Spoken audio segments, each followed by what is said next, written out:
Are ready to go. And welcome in, everybody. It is finally a Friday, and man, are we ever happy to be with you. Kicking off another great sports weekend here on San Diego's #1 sports talk station, 97.3 The Fan, and one of the top shows on that station, if you weren't aware already, is the Gwynn and Chris Show. And that's what you have tuned into here. We welcome you to it on this Friday afternoon. Chris Ello and Tony Gwynn Jr., who is up in Anaheim, where the Padres begin a 3-game series tonight against the Angels. And I believe the Padres are on a winning streak. Last I checked, we are going to get into the Padres' winning ways and their victory last night over the Seattle Mariners to wrap up that sweep. But, Tony, today there is even bigger fish to fry because it looks like we have a deal. It looks like the San Diego Padres are on their way to being sold for 3.9. There we go, guys. You guys are all getting it now. $3.9 billion. Jose Feliciano and his group, the owners of, I believe it's Chelsea in the Premier League. Right. Yep. And now they are going to be the new owners of the San Diego Padres. So we welcome you to the program, Tony, and we welcome the Felicianos. We might as well try to start off on the right foot. Let's just say this is all allegedly. Yes, I understand. I know. It's being pretty widely reported, though. So we're not allegedly. I don't think we're sticking our neck out there too far. Tony, I think this is it'd be interesting month or two or maybe longer, but it's I'm glad it happened. Right, we needed this to happen. The first big domino has fallen. Yes, it has. I mean, I don't know if it's the first. I mean, it's the domino. It's right. Yeah. one. Right. Yeah. It's the domino. It's the 6-6 domino, the biggest one on the board. Yeah. Big six is what they call it in Bones. So big six on the board, and I mean, it's being reported 3.9. That exceeds what we saw earlier. Yeah, it's really. It's 1.5 more than what the Mets went for. More 1.5 billion more. I'm sorry, like 1.5 billion more. Yeah, Scraby, if you're going to do it, it's not a phone call. You got to get the wrist turned out. You're right. I did do that. Do the proper. I didn't mean for it. It just happened. People. You're making a phone call. You got to do this thing right, or Mike Myers is going to come over and deal with you. It's funny too, Scraby or Tony. You mentioned the reported numbers leading up to the sale. With all due respect to all of our great journalists out there who work so hard and track down all these stories, you guys only missed it by $0.9 billion. You're right there. You were close because people were saying $3 billion, I think, and 3.9 is a lot more than that. I think there was a major bidding war at the end, and it just went. And that's what made it go up. Maybe Barry Bloom said that there could be another round of what do you say? Another round of offers if the Seidlers had decided to say, "Hey, you guys are kind of close in price. We might want to see if anybody will up the ante." You want to go to 4, Billy? Do I hear 4? Yeah. This is insane how much money we're talking about. It's out, and I think the money is honestly in our minds. It's almost we can't even wrap our minds around that. So, I'm going to let them exchange all the finances. And I'm going to talk about, what this might mean to all of us. And I think that's what really is going to matter most to most of the people who are listening to this show. What does this mean for the future of the San Diego Padres? And, I don't know. I don't know 100%. I doubt that they're going to move them to Chelsea. I think that we're pretty good. They're going to stay in San Diego. I don't think baseball wants anything to do with a franchise leaving one of their greatest markets. I also think that, the Felicianos and this group are looking at something that they feel very good about to offer this kind of money. I think, we as a fan base, we're not going to get rewarded for it necessarily, but we deserve a little of the credit for building this thing up and, making it the attractive franchise that it is, selling out 70 plus games last year and, I think of Larry Lucchino right now and building Petco Park and creating everything that is baseball in our community to allow something like this to happen, Tony. Yeah, I mean, look, I think ultimately the Seidlers, Pete, Ron Fowler, like kind of forged us in this direction to where this could be a possibility. Because prior to that, I mean, there wasn't a lot of hope that anybody would come in and do right by the fan base. And even though it took 5 years, that's exactly what the Seidlers and Ron Fowler helped get it started. Yeah, I'm glad you mentioned Ron Fowler. He cannot be left out of this. Yeah, he can't. He really can't. And so here we are. I mean, 3.9 Billy later. Billy, yeah. It's pretty remarkable. I mean, it sounds like I was listening to our friend Marty Caswell earlier on her podcast, and she had I believe his name is Jared Diamond. He is the Wall Street Journal reporter, I believe, who broke it. Kwanzaa Jones is Jose Feliciano's wife. And it sounds like they're going to be equal partners in terms of the financial stability of this ball club. And so I know we know them from Chelsea, but it sounds like those two are. It's a collab with both of them contributing to this. It's a pretty big deal, I must say. Now, the first thing I thought was investment group. This is my worst nightmare. Why I didn't even think of that, because I don't even know. Yeah, I didn't even, because I feel like investment groups just have teams because it makes them money, not because they actually want the team. So you think they aren't? You're saying they're an investment group. They're doing this for a business transaction only. I am not saying that right now. You're worried about that. I have been, and I've said this for a long time. Now I'm going to have to see how they operate before I. This is me being mature and a little bit older, because before I'd be like, this is going to be the worst thing ever. If both of them are into this and this is something that's their thing, like I just need for lack of a better term, I need a figurehead that we could look to. I need a Peter Seidler. You want somebody sitting in the seats next to the dugout, wanting to win just like we do. Let me ask you. I don't want someone who sits in an office in London. I'm not saying he lives there. And right. And just in every once in a while. Barks out orders. Okay, let's touch on that for a second, and I'm interested in what you think, Tony, because there's two ways of looking at what you just said. If this new ownership group is all about just making money and the bottom line, that would also mean that they are going to hire people and delegate people to go out and do. Yeah, hi Tony. Do you want to go in now? You don't want me to finish? I just have a question. Yeah, real quick.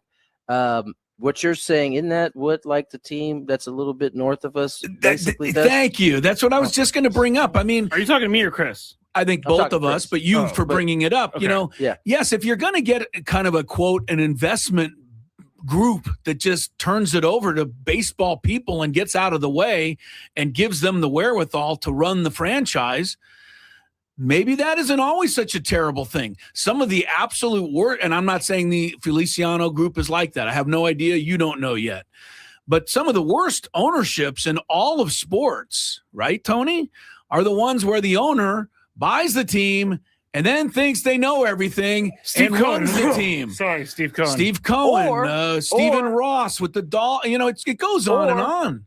Or don't have the loot to actually really do the things that you want. That's a great point. And you are stuck in this kind of cycle of we don't quite have enough money to go after. That's a great point. Now, if they come in guns a-blazing, here's my checkbook. I don't necessarily. Here's the thing. I don't necessarily need guns a-blazing either, because that's what the Mets did. They came in. Yes. Guns a-blazing. Let's throw money here. Let's throw money here. Let's throw money here. No, you don't own a team because you have just absolutely no wherewithal to make that kind of money. And no money. That's why you don't own a team.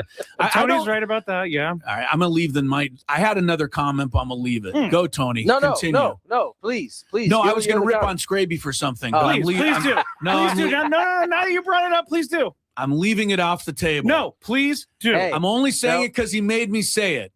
Okay. Guys with $3.9 billion. Okay. Fair comment. Well, that's Chris. why I didn't say it. Fair comment to us. He literally tried to walk away He from that. did. You I did begged not him to think say he it. was going for that. The bottom line is, if you're in terms of your concern about how they're going to run the team, I think what Tony's bringing up correctly is that for us as fans, how they run the team is going to actually be less important than how much money they have to run the team.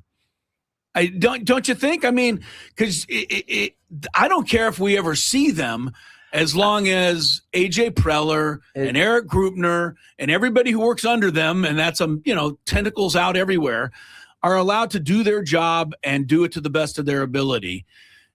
On the other side, if they're sitting by the dugout every single night in their Ron Fowler owner box. seats in the Ron Fowler box, but we can't afford to re-sign any players, then I don't want to see them there. You're right. So I think it's both, right? Yeah.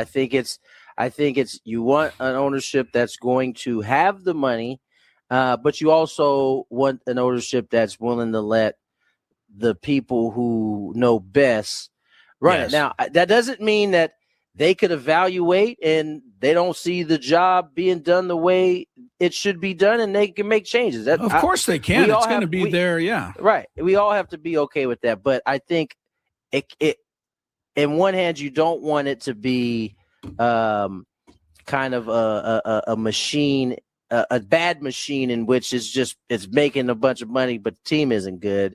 But you also want an ownership that has the money if they need to go out and spend, and it has the wherewithal to be able to sit back and let the people who have gotten us to this position continue to do their job. And if they decide to change, that we actually see an upgrade or whatever that may be. Yeah, I am kind of, excited from what I've read about it. And Jose Feliciano is not like a figurehead, I keep using that word, for Chelsea or anything like that. So he's not making the full decisions, because I had certain people send me tweets and things like that saying, oh, people in Chelsea hate this guy. But then I looked into it, and he's not the one making decisions. There's another guy above him. So it's not like this could be his baby. We just have to wait and see, basically. Well, I'm pretty excited. Let's be excited first and then tear it down later. I mean, because I think that's the better way to do Let's this. just be excited. I mean, look, we have a great baseball franchise that is evidently worth at least $3.9 billion to somebody. And we have somebody who's willing to step in and take this thing over in a situation that only really came about because of the tragic death or the too soon passing of Peter Seidler. And frankly, this could go in 100 different directions. But the direction it looks like it's gone is, we're going to have a big moneyed ownership group that's, used to winning. I mean, Chelsea is a very successful franchise if you want to compare to that. And, I'm going to be excited about this. This needed to happen. I think it's going to take some time to clear everything up, dot the I's, cross the T's. And then hopefully we can go back full bore into being the kind of team that Peter Seidler envisioned and has envisioned, that has allowed us to be one of the more competitive, if not best, baseball teams out there. So, Facts. The rest of it, we can all, we could sit there and throw all kinds of ideas around and possibilities. I haven't even heard these people speak yet. So no one has. You know what I mean? Let's at least wait. Let's let this marinate a little just bit. marinate just a tad. Yeah. So, and here's the last thing, and maybe not the last. We'll talk about it throughout the show, but this is how my mind works. I had to double check just to be sure that Jose Feliciano was not the same guy who recorded Feliz Navidad. Feliz Navidad. That joke has been made. They said after every home run, 100% Feliz knew Navidad. that's where you were knew going. where I was once going, you because started, yeah. how my mind works. Yes, Feliz the Navidad. Yankees get to play. What is it? Feliz New York Navidad. after a win. The Padres final out is made. We get Feliz I love Navidad it. in I the love studio it. or in the stadium. You can't listen to Feliz Navidad and not feel good about it. It doesn't even need to be Christmas, does it? It doesn't Nope, need to be it doesn't. Christmas. So maybe every night will be Christmas at the ballpark now. All right. What about last night's game? 8 in a row, Luis Castillo hung in there, guys, but they're playing some great baseball. Luis Castillo hung in there. Well, he was in there until like the 6th inning. I really don't care what he did. I'm more worried about Walker Buehler. Yeah, and I don't know why I hung didn't in say there. that. I don't know why I said Luis Walker Castillo. Buehler. I mean, got it done. Tony's shaking his head. I don't know. I need you to take all the excitement out your voice. I'm so excited. You're just throwing stuff against the wall and it's not sticking. Walker Buehler opened the game with a walk and I believe a 3-0 count. And I thought, oh boy, this is not going to be great. He got out of that. The second time around the order, base hit. And I thought, okay, second time around the order, not been friendly to Walker Buehler. And he got around that. So I give him a lot of the credit for this victory last night. I know the bullpen is insane, and I want to get into this as we go along. Mason Miller deserves an hour all to himself, and I think that we could talk about that, and I'm really looking forward to it. I also really want to talk about Jason Adam and something I saw last night, which I think is going to be which is so huge and so necessary for this team and something that'll go forward. But, mostly, the big hit was Fernando. Second and third, 2 outs. Brought it up the other day. Those are winning situations. That's a 2-run at bat. And it went from 2-0 to 4-0, and that was all she wrote, Tony. And 8 in a row is nice, and, I hope we can keep it going through all of this ownership change. The guy's buying a hot team. I tell you that. I don't think these dudes even are paying any attention to any of that right now. Honestly, they're playing good baseball. Walker just has big marbles, man. Really That's right. And it's if you watch him, like you wouldn't know that he's a dude that's lost like 5 miles per hour on Strasbourg. Like he pitches like he's got some. You know what? I want to equate this to, Tony, because you mentioned that. To me, Walker Buehler is a Doberman that no longer has the strength and fangs of a Doberman, but still walks around and thinks he's a Doberman. That is quite possibly the best connection you've ever heard in your life. Weirdest explanation I've ever heard. Okay, well, the reason it's But not I said the best. The reason it's not so weird is because dogs that are big dogs, when they lose their bite, they don't know it. They still walk around like they're the biggest dog in the neighborhood, and I feel that's what Tony's kind of getting. See, I think that's where Walker's different in this particular dog, right? Because he may have lost his bite, but you can't tell him that. He knows he's lost his bite too. He knows it. He knows he is learning how to move, operate without his bite. Yet he still is acting and conducting himself like a big dog with a bite, and that's. I thought it was a matter of time. Matter of fact, he said in spring training, like straight up, like, don't worry, it's coming. I'm gonna get there. He's 100% said that to me walking into the clubhouse as we were talking.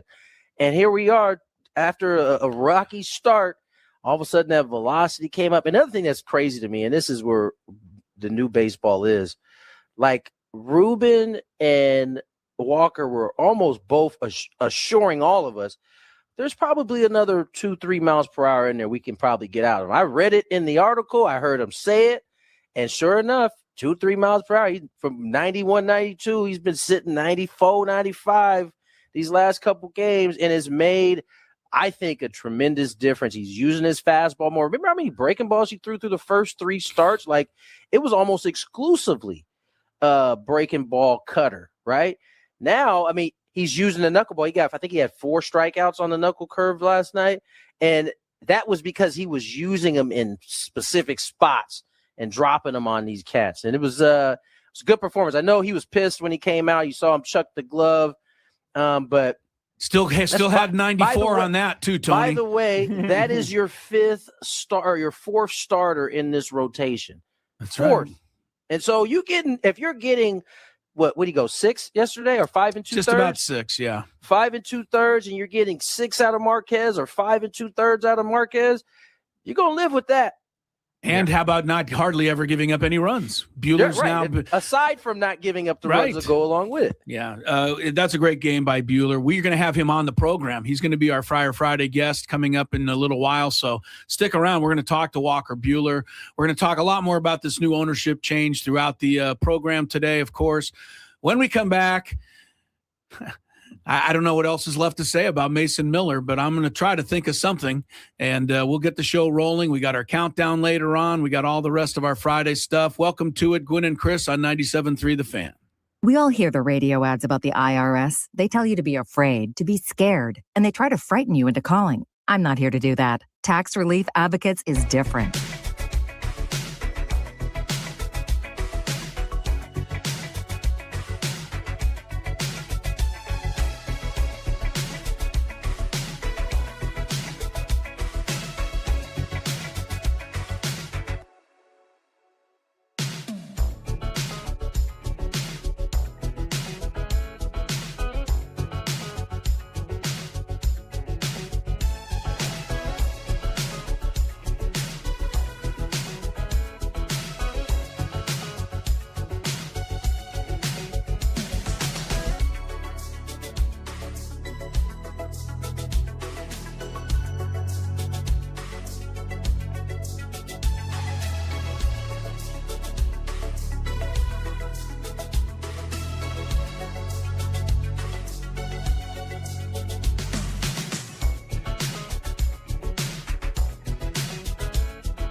Padres. They have won 8 in a row, 11 out of their last 12, a 7-0 homestand, capped off by Mason Miller's 6th save of the year, in which he strikes out the side. Strikes out the side. I don't think those guys lifted the bat off their shoulders. It's just unbelievable. Welcome back to Gwynn and Chris. Tony was able to get the open with us and then had to jump on the bus to the ball game. So he'll be picking back up with us shortly once he arrives at Anaheim Stadium, where the Padres take on the Angels tonight. Chris Ello, Matt Scraby together in the Bill House studios. We know how, and I don't really know where to go here with the superlatives for Mason Miller, Scraby. So what I did, honestly, this morning is I headed to the history books. I don't know where else to go to compare what this guy is doing. And so you went to the local library? I didn't go to you don't have to go to the library, fortunately, anymore. But in 1940, the Bears beat the Redskins 73-0 in the championship game. In 2000, your guy, Tiger Woods, won the U.S. Open by 15 shots. Pebble Beach. He was 12 under, second place, grasping at Tiger's ankles was Ernie Els at +3.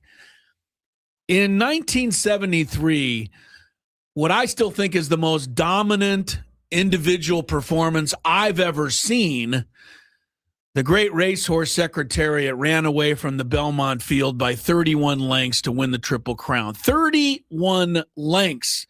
Secretariat was crossing the line as the other horses were rounding the last turn. And I just can't help but think of stuff like this while I'm watching Mason Miller retire these hitters. The mismatch seems that big right now. The mismatch seems like General Lee surrendering to Ulysses S. Grant at Appomattox and turning over 28,000 Confederate soldiers. Yes, I told you I went to the history books. This is complete obliteration, what he is doing right now. And he's doing it at the major league level, at the top level of the sport.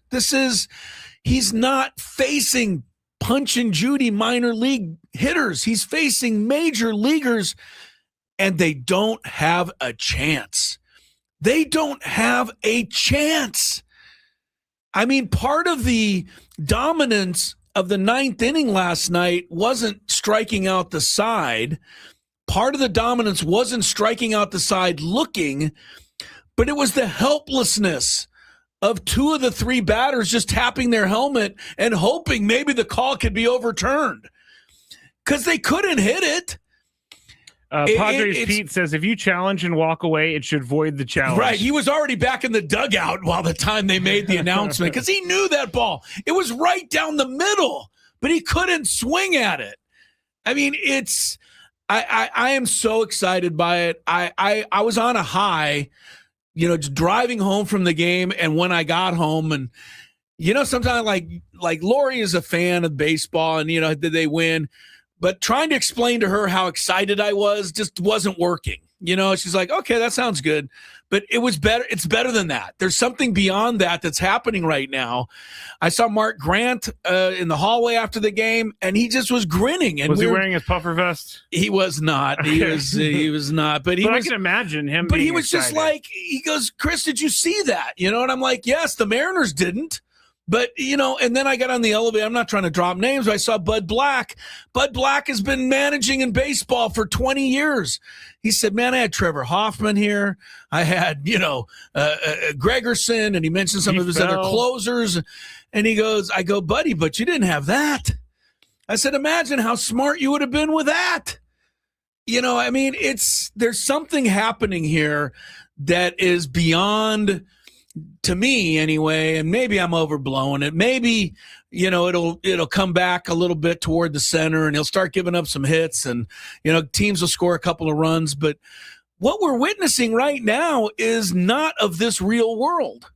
It's not. Here's a quick stat to tell you that. Okay. Sarah Langs always puts out great stats on Twitter. Mason Miller this season, 23 strikeouts, 30 batters faced. That 76.7% strikeout rate is the highest by a pitcher in his first 9 appearances of a season in the last 120 years. Yeah, I remember the last time I was there. Oh, you were there? Yeah. Was it McGillicuddy? Did he do no, it? It was old Haas Radborn. I thought Old Old Hose. Hose. Yeah, I don't know who could have done that, but this is, 30 batters, 23 strikeouts. Let's go just a tad beyond that.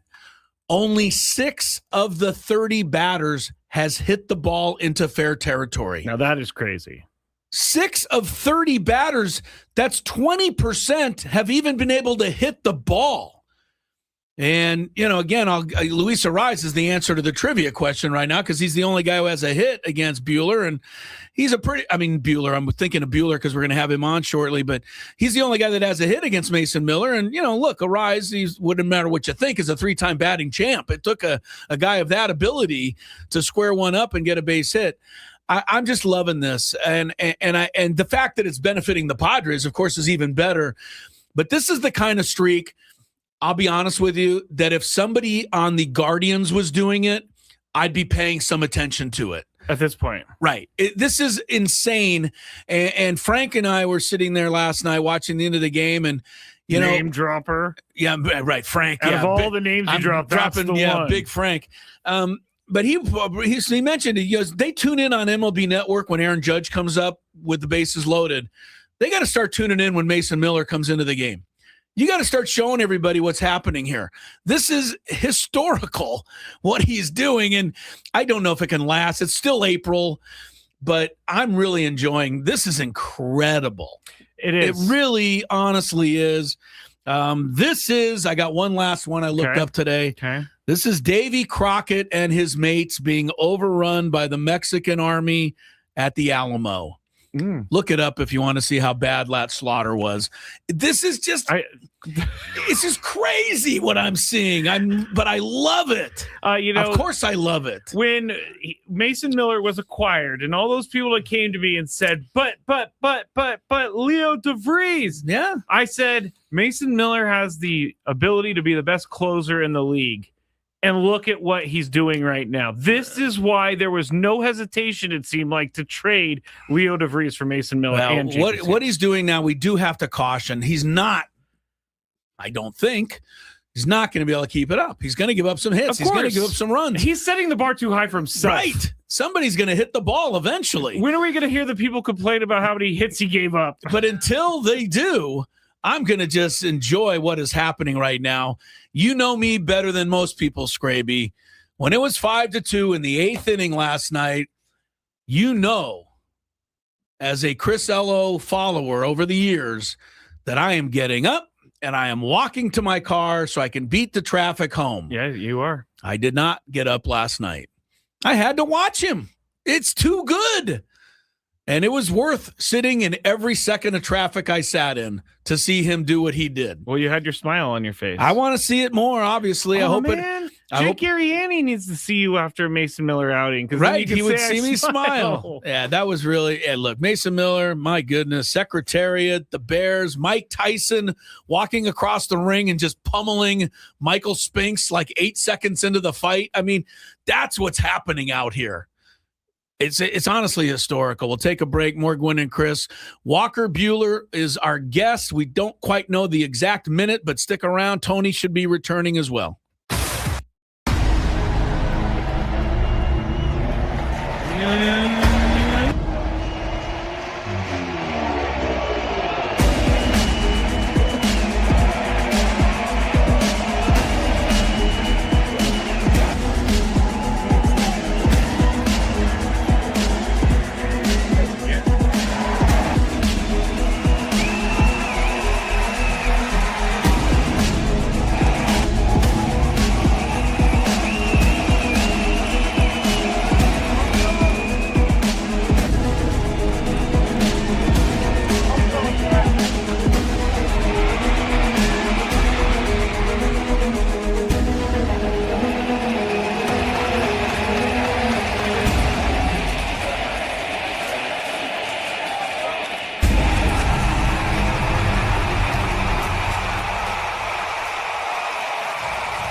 All right, welcome back to Gwynn and Chris. Very happy Friday to you, everybody. More on the Padres' new ownership. If you're just tuning in, it looks like it's pretty much a done deal with Jose Feliciano and that group. We talked about it earlier, and we'll talk about it some more. But right now, I'm really excited to get a chance to visit with our guest here, Fire Friday.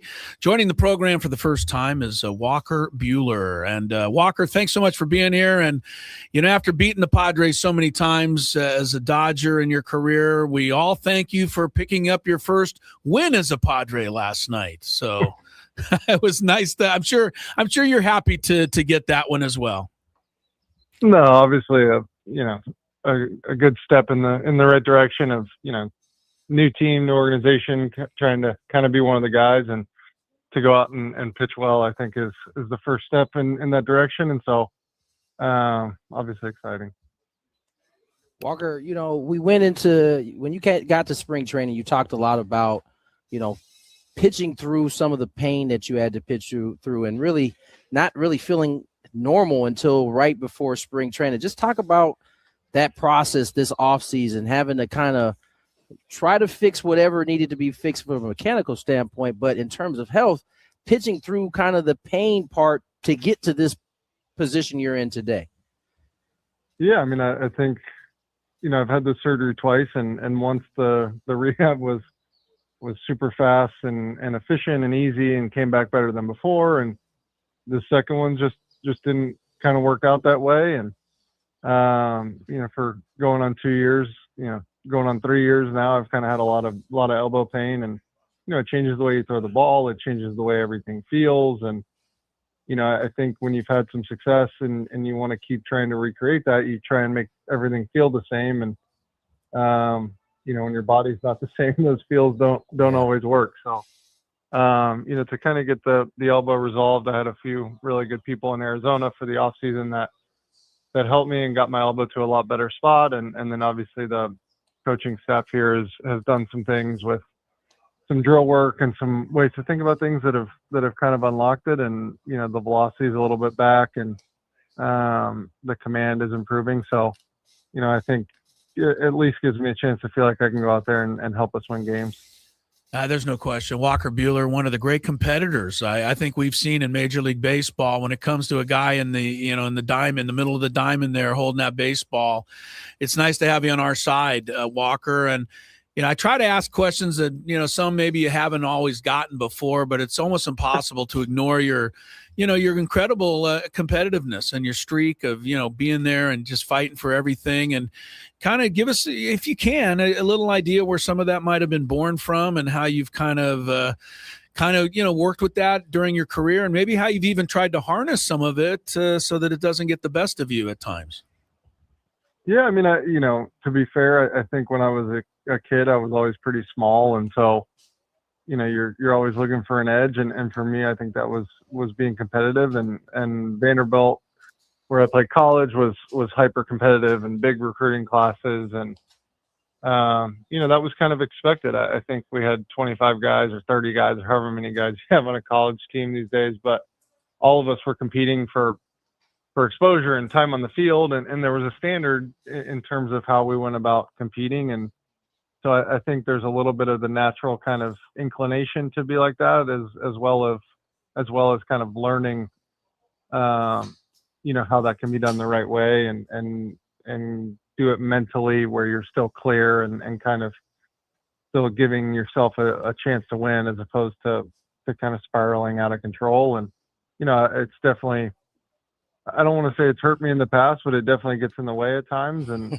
there's some stuff that I would have loved to have not done on national television in my life. But at the end of the day, I think that's kind of part of doing the stuff that I want everyone to see on TV, right? So yeah.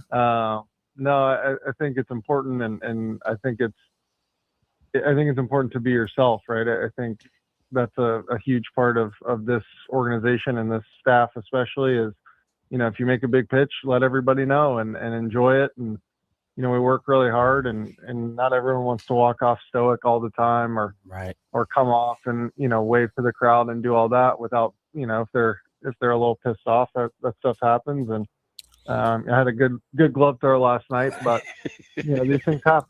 Yeah, how's the glove, by the way? Do you need to get it restrung, or are you okay? No, you know what? Maybe a few years ago, if I was throwing a little harder, it would have done some damage.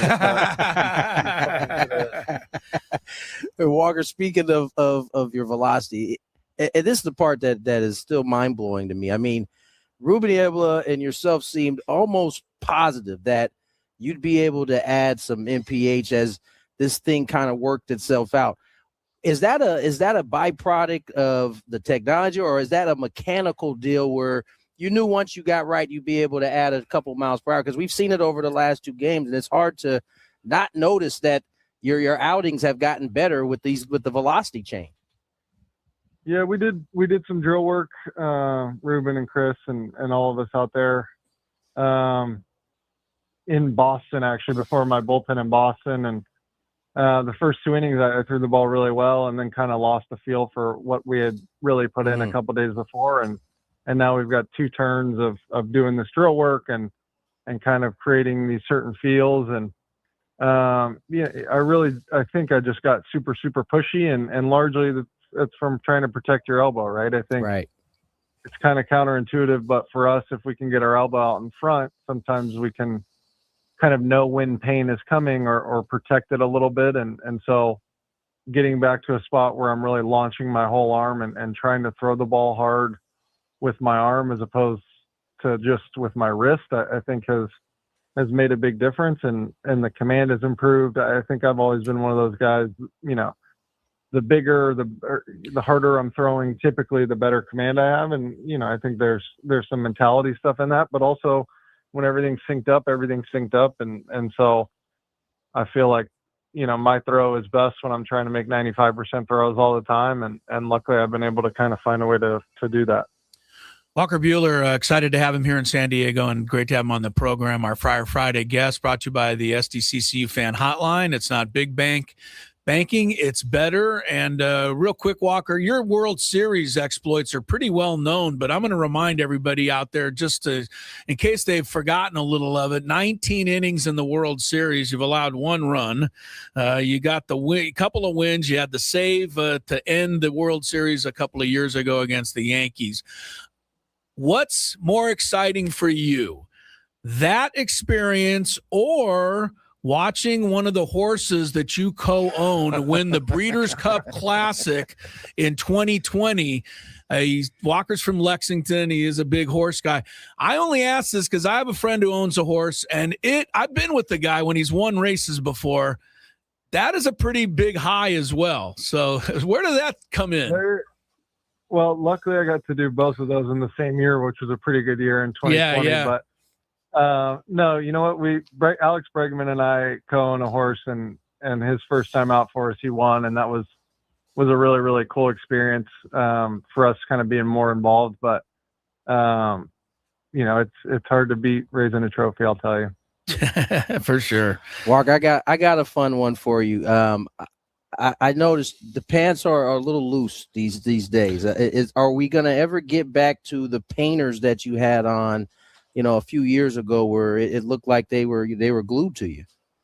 You know what? I've tried, man. I think this Nike Fanatics Majestic stuff, I think they outlawed the pants that I used to wear, to be honest with you. Like the good snug fit, that's all. Hey, Walker, man, so great to have you on the show. I mean, been watching you and appreciating you from afar. So great to have you in San Diego, and appreciate you coming on the show and being so gracious. And good luck the rest of the way. Look forward to catching up with you again. Thank you, Walker. We're happy to be here, guys. Thank you. You got it. There he goes, Walker Buehler for the Padres. Yes, probably a sentence many of us thought we would never utter, Tony Gwynn Jr., Walker Buehler of the Padres. But, no. It's funny how things can work out sometime. Usually when a guy's terrorizing your team, you don't often think of him in your uniform. No, and I looked it up, Tony. 7-1, 1.67 career against the Padres. So you didn't need to remind me. I remember all those bad no boys. kidding. I texted Adam in the middle of this because every time I hear Walker Buehler talk now, I'm like, wow, he's actually a really cool guy. He's smart. I learned from him. Ask Gravy. It's just you got to get that Dodger thing out of your head. That's the thing. I said I forget that I've hated this guy for years. Well, I've never hated him, but on the baseball field. Right. But ask Gravy. I said before the interview, I said I feel a little nervous that like he could snap at me at any minute because he's his competitive streak, and but he's a wonderful guy. And I think the one thing I didn't get into, but I think it talks a lot about the man, Walker Buehler. He is married to his 8th grade sweetheart, and he goes all the way back with his wife, and I know they have a baby now or a young child. And Walker Buehler, he's a pretty legit guy, and it's good to have him on the show. We have a couple of minutes in this segment. Tony's obviously rejoined us. He got to the ballpark, and Tony, the last segment I just spent cajoling Mason Miller and thinking, while you're on the route to the game, and trying to compare it to some of the other dominant sports performances I've ever seen. It's hard to put it into words. I did want to ask you, though.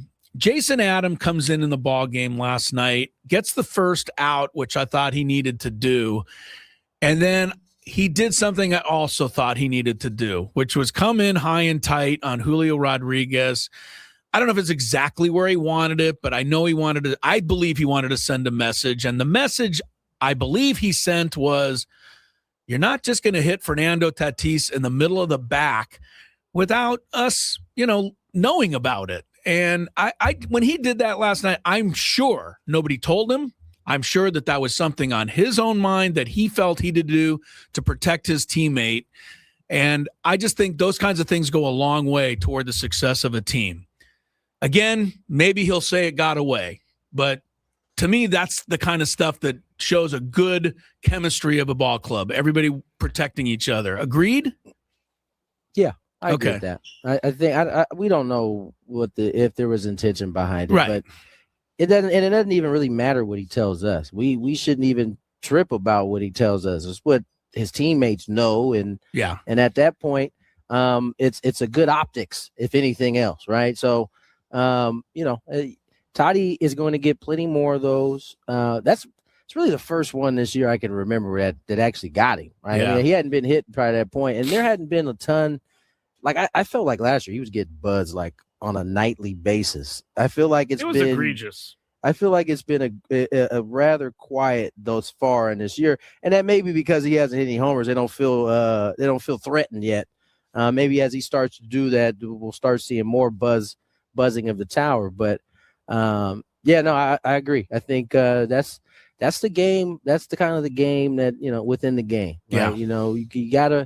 You gotta let pitching ultimately, regardless of who's been hit, who hasn't been hit. Pitching is ultimately about taking comfort away from the hitter, and whether you're changing speeds, which is how you're going to get him out, or having them have other thoughts in the box besides hitting the baseball, that's a win for the pitcher. And so, every time a hitter gets buzzed, the fight for the hitter is almost pretend like that didn't happen. Like that's not going to dictate what my thought process is going to be. But it's hard. We're human beings. You get a ball running up your head about 95, 96, or 99. Yeah. You're like, do I really want to like stick my nose in here and like stay on this pitch here? And what if he throws another one up there? I know where I'd be. I know where I'd be.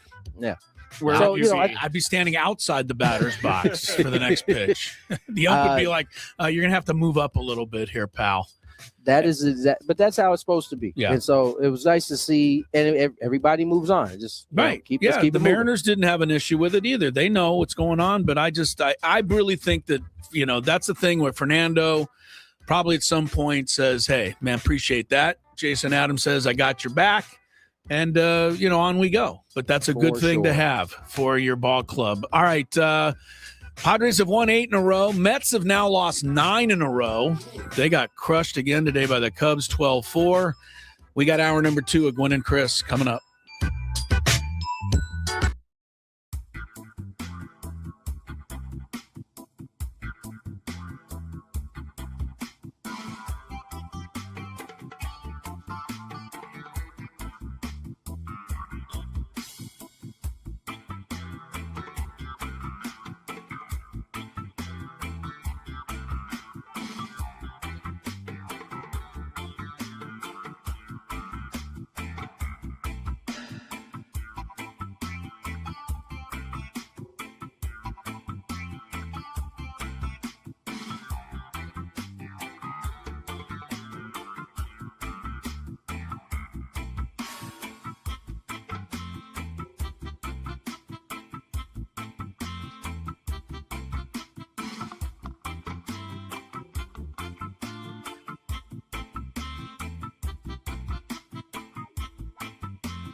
first hour. I almost have to catch my breath a little bit, Scrape. I mean, we got a couple of references to Appomattox in there. We got Davy Crockett in the Alamo. We got Civil War. I think that was your first reference. Well, that was Appomattox, but yes, we got our visit with Walker Buehler. If you missed it, he's a pretty good guy. He's a nice guy. Yes. There's a bulletin for many people who think he's just a hothead.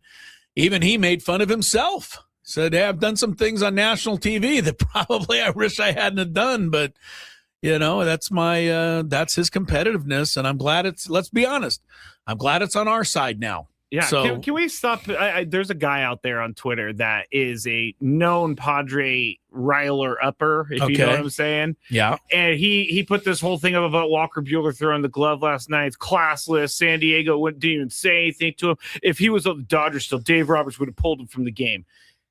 Not going to happen, sir. Well, first of all, he was already out of the game, so I don't know that Dave Roberts could have pulled him out of the game. But he was like saying that the Padres are a bad franchise for letting this happen. I've thrown my glove before, and I think it's many Dodgers have too. Okay? And you know what? But also understand that in the back of most dugouts, when you walk the walkway toward the clubhouse, in most club locker rooms in baseball, home and away, you will see a punching bag hanging there. Is that right? Yes. And you might say, what do they have a punching bag there for? Because they'd rather the people punch that than something else. Yeah. Many pitchers have torn apart clubhouses and bathrooms after starts. Doesn't mean it's okay or whatever, but I appreciate competitiveness. And if you have competitiveness, every now and again, it's probably going to get the best of you. And that's what Walker said. So, and you know what? I'm okay with him throwing his glove because that's his own personal property. He did not go into the TV room like Chris Sale and take down a flat screen TV because. Or remember what was it? Kyle Freeland with the bat, banging it up against the light in the dugout, and then just walked away. There was a mess everywhere, and he just walks away. I'm fine with him throwing his glove. No one was in the way. It was fine. As he said, if he threw hard like he used to, he would have done a little more damage. See? He's a self-deprecating guy. I liked Walker Buehler. He's also I mentioned the horse racing thing because he was part owner of a horse that the name of the horse was Authentic. And it was Bob Baffert horse, and they won the 2020 Breeders' Cup Classic. That's kind of the World Series of horse racing. So he won that the same year he won his first World Series with the Dodgers. That's what he was referring to. But I knew he was good in the World Series until I looked it up. 19 innings, 1 run. That's an 0.47 career ERA in the World Series. That will get the job done. Dave Roberts knew what he was doing when he brought Walker Buehler in to get the final 3 outs against the Yankees. Now that we know him, he's probably the most competitive guy on the team. I don't think we'll have to do that here in San Diego. If we get to the final 3 outs of the World Series, we may have our guy. Yeah. Mason Miller, incredible again last night. Padres beat the Mariners 5-2, and the win streak is at 8. And don't look now, but this might be the best pitcher they face all year tonight. And that's saying something because they've already faced Skubal and they've already faced Valdez and they've already seen some other, big name guys. But nobody's throwing any better right now than Jose Soriano of the Angels. He's 4-0 with a 0.33. Like he's given up like 1 run in 4 games. So are you preparing me for one of these games where I'm going to tear my hair out again? Well, you might be, but I'm just saying I'd rather go into this kind of game with an 8-game win streak where I've got a lot of confidence. Of course. But your work's going to be cut out for you tonight. That's all I'm saying. Mike Trout's on a heater. Mike Trout's been hitting. They took 2 or 3 from the Yankees. 3 or 4. 3 or 4? No, they split. I'm sorry, 2-2. Oh, they did go 2-2. Yeah. All right. But anyway, Trout had a great series. And what do we got? Herman tonight? No. No. Yeah. Matt Waldron. Yes, Matt Waldron. I'm looking forward to this. And let's just say this ahead of time, Scrabe. Whatever happens with Matt Waldron tonight, whether he pitches 6 shutties or whether he gives up 4 runs in 3 innings, let's not overreact either way. Whatever he does tonight doesn't mean it's going to be the way he does every outing the rest of the time. Yeah, So, I know everybody's going to say, oh, no, that was bad. Waldron's not the guy. Or they're going to say, oh, man, we're low at Walker Buehler. Who's going to miss? We're not going to even miss Pivetta. Yes, we're going to miss Pivetta no matter what happens tonight. So, keep that in mind. But, I'm looking forward to seeing Waldron and what he can do out there with his first start. The Padres are nearing a sale. If you just tuned in, that is really actually the biggest story of all today. It is. That Jose E. Feliciano, co-owner of the Chelsea Football Club, his wife, Kwanzaa Jones, confirming that they are in line to buy the Padres for $3.9. I'm not going to do it anymore. $1 billion. I'll do it. You can do it. That's $1.5 billion more than the all-time record Steve Cohen paid for the Mets in 2020. There's a couple things that we could get into later, but this does some stuff for the upcoming CBA negotiations. I would think you've got to look at that if you're the player's side and say, hey, stop telling me you don't have any money. Because this quote-unquote small market team just set the record by $1.5 billion. Yeah, we're a small market team in the realm of baseball. Yeah, quote-unquote. You're right. So, yeah, owners better look out because the players are going to definitely point that, going to talk about all that stuff in the collective bargaining. Feliciano, for those wondering, he's 53 years old. A private equity firm that he is managing partner of is called Clear Lake Capital. It was actually based in Santa Monica, California, my hometown, or where I was, my birth town. Me and Tori Lavello, your hospital. Me and Tori Lavello. They bought Chelsea for $5.2 billion back in 2022, and from everything I've been told, we're going to find all this stuff out. How's it all going to be, and how much hands on and hands off, and is he going to be at games? Is he not going to be at game? What we know about how they've run Chelsea is that they pretty much spend a ton of money. They do. And the other part of it is that Chelsea, he is the managing partner of the firm that owns Chelsea. Whereas from the way I understand it, what we're reading, that he's kind of more the guy for the Padres. And this is going to be his baby. And he's pretty excited about having a chance to just go out and do, what he wants to do with this thing. And, the Padres have a $200 million payroll. So is he gonna stay there? I would think so. I think it is. You don't pay $3.9 billion to right. What are you gonna do? Stop spending money? Yeah, I wouldn't think so. Yeah, if you're going to do $3.9 billion to stop spending money and go spend time with the Rockies, that doesn't make a lot of sense. I've been reading as well, and rumors and blah blah blah. So all of this is alleged, and it's all rumors. Right. We don't know. But I've been hearing that he's going to take some of his community oriented ventures, and he's going to move them to San Diego. Right. I believe he is planning what we're being told, is that he's planning to kind of entrench himself, he and his wife, in San Diego. Yep. Nothing wrong with that. And if that's the case, I am all in. Here's one bad bit of news for Jose E. Feliciano. I hate to tell him. Why do you keep saying E? Because it's not because I'm differentiating him from the singer. Yes. Feliz Navidad. We're going to play that every time. Now, this is the bad news for him, because I don't know if he's aware of this, Scrabe. Uh-oh. According to Forbes, his net worth is $3.9 billion. He just paid $3.9 billion. So right now, he has less money than I do.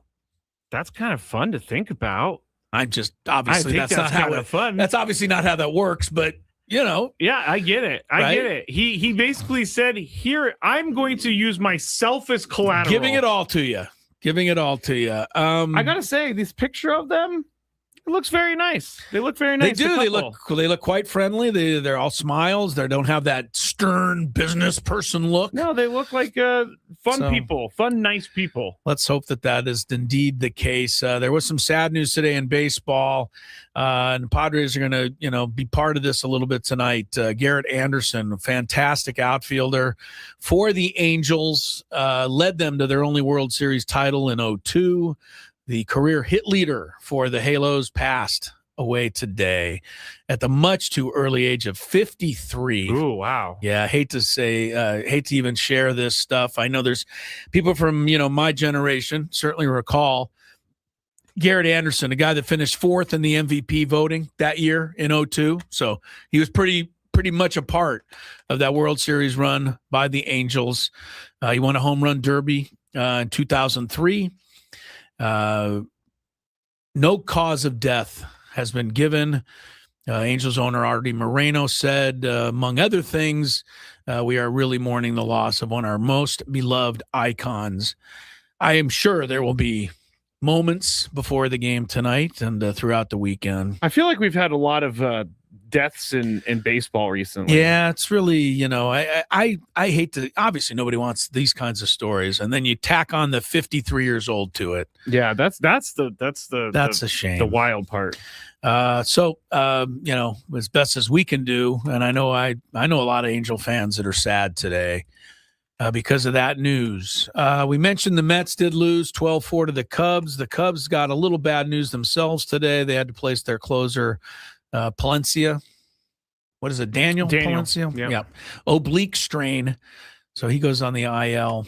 The Mets, despite losing, did say today their president, David Stearns, is backing manager Carlos Mendoza. That's not going to last long. He did this last year. Usually that's the last thing they do before they fire you is they back you. Yeah, the dreaded vote of confidence. Again, I'm going to give a little bit of credit. A little bit of whatever. Soto's out. That matters. We got an injury for Jorge Polanco. He's got an MRI on his right wrist, and he could be gone for a while. So they got some injuries, but when you pay top dollar for Bichette, and you get the pitcher Peralta, and you get the closer Devin Williams, and who else did they get? They spent an insane amount of money. They did. To make sure they didn't miss the playoffs again this year. They also gave a bunch of money Kudai Senga a few years ago. Yeah, they're in last place in the National League right now. They're behind everybody. All right, we're going to take a timeout. We come back. Daily Gambit is headed your way. You won't believe the Lakers' odds tomorrow against Houston in the first round of the playoffs. It is a record-setting number. We'll explain as Gwynn and Chris rolls on after traffic. From the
Chris, 97.3 The Fan. Chrisello, Mr. Scraby, Bill House Studios, We Know How. Tony's at the ballpark in Anaheim. He and Jesse have the call tonight, going for number 9. That was actually a song. I swear to God, that was a song on a show called Schoolhouse Rock. You don't need to treat me like I'm a dummy. I know what Schoolhouse Rock is. You do, of course. Well, that was when I'm just a bill. Okay, you do know Schoolhouse Rock. Capitol Hill. There you do know Schoolhouse Rock. So Schoolhouse Rock, when they did the number 9, that was the song. It's always stuck with me. Padre lineup for the game tonight is out. Yes, Ramon Laureano is out. Not out injured, just not getting it. He's getting a night off. Every time they take him out, I'm like, why? Keep him in there. He's hot. It is. But I don't doubt that. It's not my call. Go ahead, Scraby, with the lineup. Leading off for the San Diego Padres, Jake Cronenworth playing second base. Batting second, Fernando Tatis Jr. playing right field. Jackson Merrill batting third, playing center field. Manny Machado playing third, batting cleanup. Xander Bogaerts batting fifth, playing shortstop. Gavin Sheets left field, batting sixth. Nick Castellanos DHing in seventh. Ty France first base eighth. Luis Campusano catching for Matt Waldron. Last night, one quick thing before we get to the Gambit. I think it was the 8th inning. Cronenworth had one last at bat there. And man, they're putting it up on the line on the board. They have to, right? It's their job. He's hitting 136, and oh my God, poor Jake. You can't get a hit. And I mean, I love Jake. You love Jake. I think everyone does, but he hits a ground ball over there, and I did see. I forget the guy who made the play, but it took him a while to get to the ball. Jake beats it at first base. And you could just see the glee on his face and the relief. He went, safe. Oh, finally. Yeah, he did. I saw that. Yeah, and I just appreciate that personality that Jake brings. He gets it. He also knows he's not going to be hitting 148 forever. But while he is, it can't be fun. And you know what? You can say what you want. But there he is every day making plays at second base and diving and getting dirty and doing whatever he can to help this team win ball games. I'll always appreciate Jay Cronenworth. You know what I always think about him is, I think 2 spring trainings ago, we sat down with him and you guys were talking about like how he gets better and stuff. He said, and I will never forget this, when I'm having a bad stretch of the plate, I just focus on trying to make great plays on defense. I just got to help the team somehow. So it's amazing that he makes any, since analytics says he's the worst second baseman in the history of the game. He's definitely not. I know he's not. This is why I don't like analytics. Let's go to the Daily Gambit. Do you like money? I think about money a lot. Do you like money without doing anything? Winning. Do you want to make money while watching sports? I think Washington is immortal luck. Washington! Woohoo! If you answered yes, this is your segment. Just don't blame us when you lose. Nothing is ever your fault. It's your game. Take it. Gwynn and Chris go through the top bets of the day in The Daily Gambit on 97.3 The Fan. Daily Gambit is our daily sports betting segment here on Gwynn and Chris. Please, everybody, gamble responsibly. Chris and I are broadcasting live from the Bill House Studios where we know how. Last night, Mariners -1.5. For some reason, the Mariners were favored in every single game of this series. And we bet on the Padres every game, and we won them all. Because the Padres won 5-2 last night. Over under 8.5 total runs of the game. You went under, I went over. I have not been great at this week. They had a total of 7, so it was under. Castillo or Buehler, who had more strikeouts? Both of us went Buehler. Castillo was 3, but he also had a spread of -1. Yeah. Buehler had 7. So he wins that one, and we win that one. Total bases, Cal Raleigh or Manny Machado. We both said Manny. Both of them had 2 bases. So push. It was a push. Morale hit a deep one last night off Jason Adam that went foul, but it almost made the upper deck down the right field line. Like, I was like, wow. It reminds you how far these guys can hit a baseball sometimes. The effortless power is what really surprises me every time. He annihilated that one, but it was foul, luckily. Okay, so the next one, I forget what we did here, honestly. Tell me what it is. It was the Kings and Nashville and the Ducks. we just did both games. Kings ended up losing. Yes. Ducks ended up winning. So the Ducks ended up getting the third place. So the Kings will not play Edmonton again. This year, the Kings. Yeah, that's right. Okay, yeah. That's why we did it. Yeah. The Kings end up having to go to Colorado now, which isn't exactly better. The Ducks will play Edmonton this year in the Stanley Cup playoffs. All right, I'm 18-11 this week.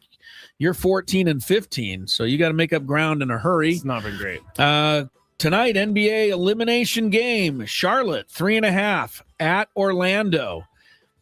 I think that's a fugazi. I like Charlotte too, but Orlando's a better team. They're at home and they're getting points. I think that's a win-win for everything. I'm going to take Orlando. Unless somebody got hurt for Orlando that I didn't know about the other night. I don't understand the spread, frankly. I'm going to go with Charlotte. But you're going to take Charlotte just figuring they know something. Yeah, they got to know something. All right. Phoenix at home, 2.5 over the Warriors. This was elimination as well. And apparently Dylan the villain has come out and called out Steph Curry or something. I didn't see exactly what he said. Trash talking before the game here? Yep. Dylan the villain is just hilarious. I mean, I used to dislike him only. Now I almost find him kind of comical out there. He is kind of comical. And he's a pretty good player if he would just play, but he can't help himself. And I see no reason to call out Steph Curry, a champion player himself. You going to take Phoenix? I'm trying to read what he said, but I know I can't find it either. But he was talking trash. He wants the Warriors. He wanted to play the Warriors. Oh, he was hoping? Yes, okay. He was hoping to play the Warriors. Okay. Well, you don't need to tell everybody. Well, yeah, when you say stuff like that, you risk losing. I think you risk losing anyway. I'm taking the Warriors, even though it's not my turn. I'm going to go Warriors. I'm believing in Steph Curry and Draymond Green. Steve Kerr said he's the best defensive player he's ever seen. Steve Kerr played with Scottie Pippen and Michael Jordan and David Robinson and Tim Duncan. Maybe he's blowing a little smoke, but Draymond Green is that good when he puts his mind to it. Curry versus Booker tonight. Points. Steph or Devin Booker of Phoenix, you're up. I'm going to go with Booker, Steph. You're going to go Steph. He had a heater the other night. He had 35, I think. And he had 7 threes. I'm going to go Booker. I think Devin Booker's going to go off tonight, but Steph will find a way to win the game. In the other game, LaMelo Ball -1 or Paolo Banchero. The thing with Ball and the Charlotte Hornets, because I hadn't watched them much until the other night, they honestly don't play any basketball at all. All they do is come across and chuck threes. They shot 56 threes the other night, and most of them, they just not even looking at the basket. They just put it up. I don't care for that. So I'm going to go Banchero here, even though LaMelo is going to make his share. I'm going to go LaMelo. You're going to take LaMelo, okay? You know what? I'm impressed by that guy. Yeah, I'm impressed too, but too many threes. He's also he also causes a lot of problems for himself as well. So he didn't help himself any with the pulling down of Adebayo the other night. Saturday, that's tomorrow, obviously. Rockets 5.5 at the Lakers. The reason this is a record, this is the largest spread for a visiting team in a playoff series on the road in game 1 ever. Wow, that's a lot. Understand that the home game in game 1, they have a better record. They're a better team normally. Yeah. So they're going to be favored, not underdog by 5.5. Nobody believes in the Lakers, though, right now. What do you think? Scrape? Yeah, I don't believe in them either. You don't? You're taking Houston? Yeah. I'm going to take the Lakers. 5.5 at home. It's too much to pass up. LeBron -1, KD. That's tough because LeBron has to score a lot, but I'll take KD because I can't root for LeBron. I'm going to go KD as well. KD. Angels 1.5 over the Padres tonight. We're underdog again. 4th game in a row. We're underdog. Do the odds I know that the odds makers know what they're doing, but do they? I don't know.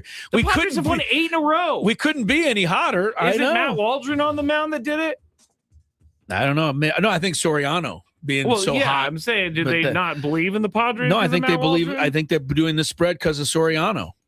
I'm still going Padres. I am too. Till further notice. See no reason to change. Dodgers are at Colorado tonight and this weekend. So if you're expecting any help, we're probably not going to get any. 9.5 runs is the over-under. The Dodgers may have that by the third inning. I'll take the over. Yeah, I'll take the over as well. Okay, we go. What is this one? Sometimes I can't read my own writing. Jose Soriano, the pitcher tonight. Like I said, the hottest in baseball. 9.5 for his over-under, and it's hits, walks, and earned runs. So he'd have to give up 5 hits, 3 walks, 2 earned runs, or something like that to get over 9.5. I mean, the guy's ERA is .33. Yes, he's not giving up a lot. I'm going to say tonight's the night. I'm just going to go. I cannot bet against the Padres on this win streak. The way they're going to go over. Padres may have to win 1-0 tonight. I'm going to say under. And Trout versus Tatis. Kind of a fun battle. Runs, hits, RBIs. Trout's been hot, but Tatis keeps hitting missiles. And one of these nights they're going to fall in, I hope. So I'll take Tatis. Yes, but you could get Trout. He's on a heater. Yeah. Trout? I don't want to do it. No. Who? I'm not going to do it. I don't know who you're going with. I'm going to go with Fernando. All right. See how it turns out. Take a break. Got more Gwynn and Chris coming up. More on the ownership situation, which looks like it is all buttoned up here with the Padres and some of the other things going on in sports. Stick around. Ben and Woods on the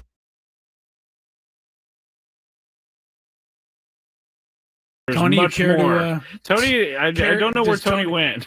Because Tony, I see the corner of his room. Oh, well, hopefully he'll be back shortly. Harbaugh. I'm not sure where he went. I might text him to see if he's okay here in a second. Hope he didn't. Yeah. Did you think he fell in the shower? Well, I hope he didn't meet with foul play. You think he met with foul play in our commercial break? I don't know. I mean, he is in New York City. So. He's in New York City. It could be. You never know. All right, we'll just go forward. We're just going to go forward without Tony. I'm sure he'll rejoin us when he gets a moment. Everybody stare at that box in the top right corner because it's just the corner of his room. I'm going to look now. I'm kind of intrigued. Oh, someone says maybe he's in the bathroom. I don't know. He's been known to go there. As have all of us, frankly, but him more than most. Over, under, Tony just forgot that he was doing the show. That's not nice. Yeah, so maybe that's what they're thinking. You know what just hit me, Chris? No. What if Tony went out to get like ice or something and he forgot his room key? That is something he is more than capable of doing. Because he would never be gone this late. This long with knowing that he was on the show. No kidding, man. We took a commercial break like 5 minutes ago and he has not returned. I'm going to text him. Like, are you out in the hall trying to get into your room right now? Everything okay? Oh no. Question mark. Scaring me. No. Did you hear back from Tony yet? No, I'm thinking something. I'm thinking he locked himself out. He doesn't have his phone because it's in the room, so he's down at the front desk or something. I don't know. I'm sure there's a story in here somewhere. There's definitely got to be a air. story. Anyway. I was very concerned about Tony, and I took him off the screen because he's not back. I guarantee you he got locked out of his room.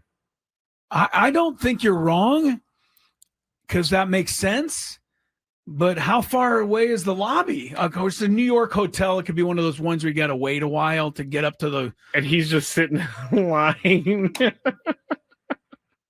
I don't know why I find this so funny, but it is. Well, it's funny if he comes back with a funny story. Yeah, like I locked myself out. It's not funny if he fell and hit his head somewhere and we don't know where he is. That's not funny. Of course, that's not funny. He's obviously not with his phone because he hasn't gotten back to us. Has Tony locked himself out before? Not during the show, but I'm sure he has at one point in his life. Of all people, Tony would certainly seem to be one who would do it. Oh, August also says, Clinton said, got to use the key card for the elevator too. So maybe he's just stuck. You can't even get down? No, you don't need the key card to go down. Okay. You only need those to go up. You should be able to get down to the lobby to say, hey, I locked myself out. In New York City, but if we do, can you go to the Padre Hotel and knock on Tony's door? We don't know where he is still. Yeah, Still hasn't come back. And I turned on It's been 20 minutes now. I know. Now I'm starting to get a little worried. Yeah. Where'd he go? What happened? I don't know. I would call the front desk of the hotel, but I have no idea where they're staying. I don't know where they're staying either. And when you sent him a text and said, is everything all right? We have not heard back from him. He is still not back in his room. I bet you he is standing in line in the lobby as we speak. Trying to get his key back. Someone said text Jesse or Dave, and it's really not a bad idea. Maybe at the next break, though. Yes. If we get to the next break, we got to text those guys so that they can go make sure he's okay. Because I don't know where he is. It's crazy. Dave Marcus is probably the one to text. We'll text Dave. Because he's, Jesse could be doing anything, but Dave's always there ready to go. You're trying to say Dave has a ho-hum life and he'd just be sitting around waiting for a text, whereas Jesse might be busy? Is that what you're... Dave's been doing this job for like 30 years. I don't think the what is the word I'm looking for? Never mind. All right. Well, there's certainly an explanation, but we don't have it yet. Text Scan. I don't know Scan well enough to text him. We're going to text Dave if this gets to the top of the hour, and we still don't have a Tony Gwynn Jr. sighting. All right, do we just go to traffic like it's normal behavior time? I mean, it just seems weird. We got to move on with the show. Show must go on? Yeah. I don't know. All right, we're going to do the good, the bad, and the really, really weird and ugly next here after traffic. All right, it's with less enthusiasm than usual that we embark on the good, the bad, and the ugly for week 2, Scrape. I'm going to try not to worry too much. I'm going to try not to worry also. I'm not necessarily the worrying type. I'm not either. But, I'm intrigued now at this point. Like it's with this long pass to Devontae Smith. He's back. Helped put him there. Hold on. He's back, everybody. Stop everything. I literally, we went to commercial break. I laid on the bed, and then I just fell asleep. He's back. I never even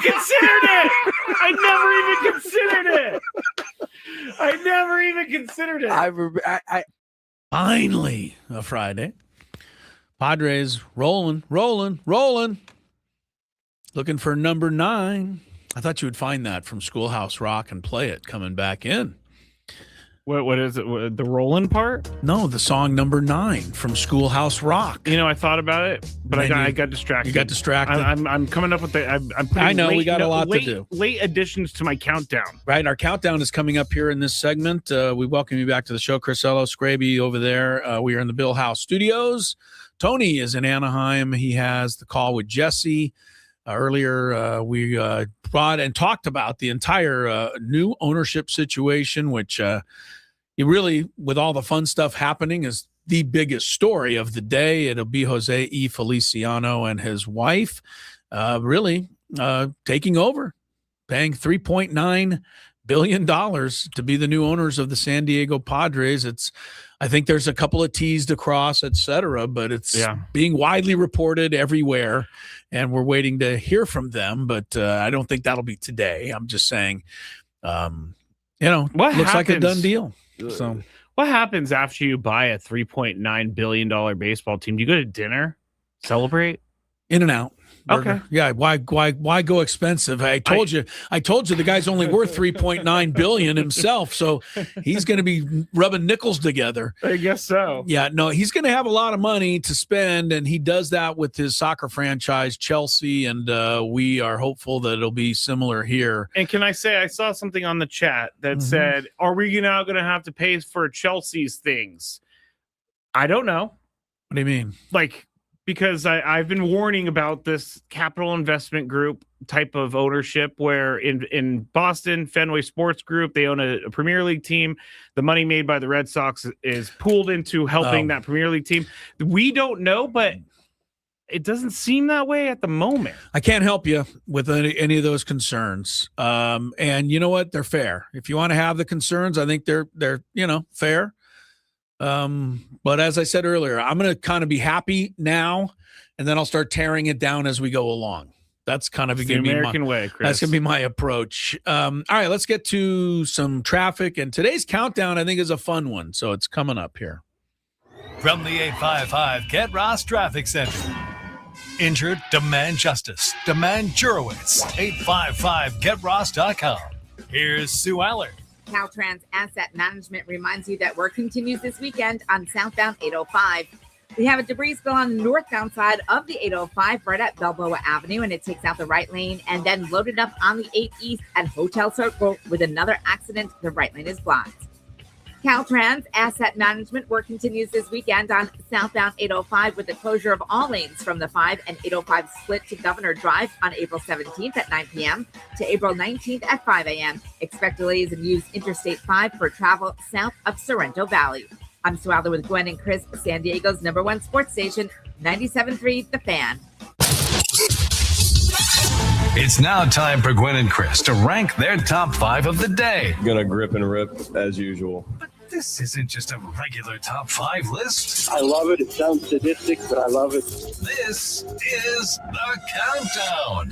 And it starts right now on 97.3 The Fan. All right. Sometimes the countdown comes out of left field, and we just do something completely, off the cuff. But today, with the Padres on an 8-game winning streak, I thought we would celebrate some of the great streaks in sports history, some of the most amazing streaks. And it can either be a streak by a team or it can be a streak by an individual. I think Joe DiMaggio's 56-game hit streak. Everybody talks about that one.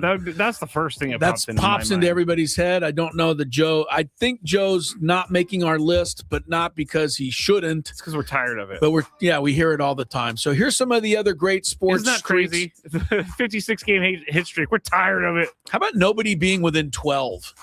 Pete Rose had 44. That's it. No one's even approached it. Pablo Sandoval got up there for a little bit. In the 30s. Yeah, but that's as high as you're going to get these days. Jimmy Rollins in the last, 35 years, 38. That's the closest we've had in the last, bit of time here. Yeah, that's probably not. And that's not really that close. No.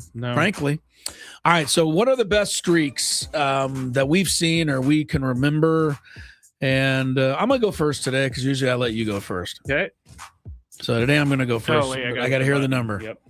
Number 5. All right, number 5 is going to be a Joe DiMaggio type of streak, but it's not Joe.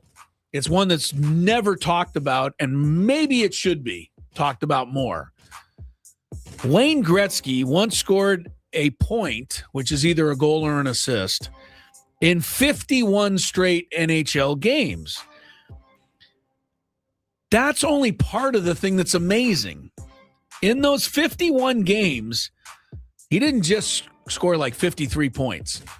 He scored 61 goals and 92 assists in those games only. That's 153 points. He averaged 3 points a game. Most NHL teams don't even score 3 goals a game.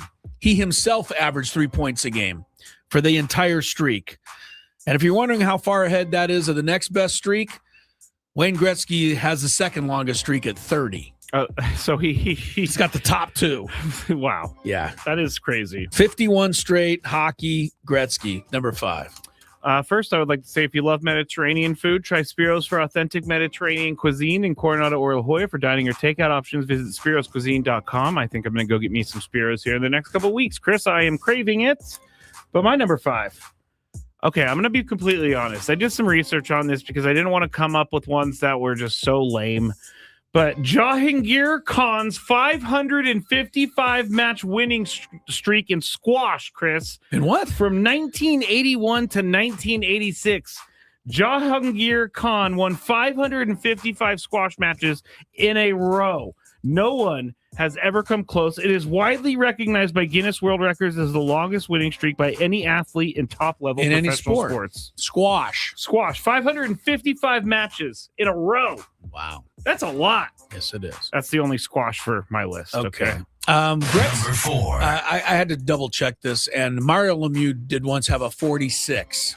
That's the second longest streak behind Gretzky's 51. He doesn't play anymore, so it's safe. But Gretzky's still up there. All right, number 4 for me, I think, you go with the Yukon women when you talk about basketball, college streaks. 111 games is a long time. But I'm not going to go with that one. And here's why. 61 of those wins were by 40 points or more. That tells me that really only 50 of the games were even remotely competitive at all. So I take a little out of that. I would rather go with UCLA winning 38 consecutive NCAA tournament games. That is crazy. 38. That's at the highest level, is it not? You're playing in the NCAA tournament. They didn't just let any nickel and dime team in back in those days, right? You had to be pretty good. 38, they won 7 straight championships, as you know. Even when UConn won back-to-back a couple years ago, that mean they won 12. They would have had to win 5 more years worth of championships to catch John Wooden. 38 in a row in the tournament. That's number 4. I like streaks that aren't going to end. That's probably. Oh, you mean that aren't going to be broken? Yeah. That one's pretty hard to be. In this day and age, can you imagine some team winning 6 straight NCAA tournaments? Probably not. No, I cannot. Yeah, I can't think it's going to happen. This is something I don't think will ever happen again either. Okay. The Boston Celtics 8 consecutive NBA championships from 1959 and 1966. That's good. That is a lot of championships in a row, and that will never happen again.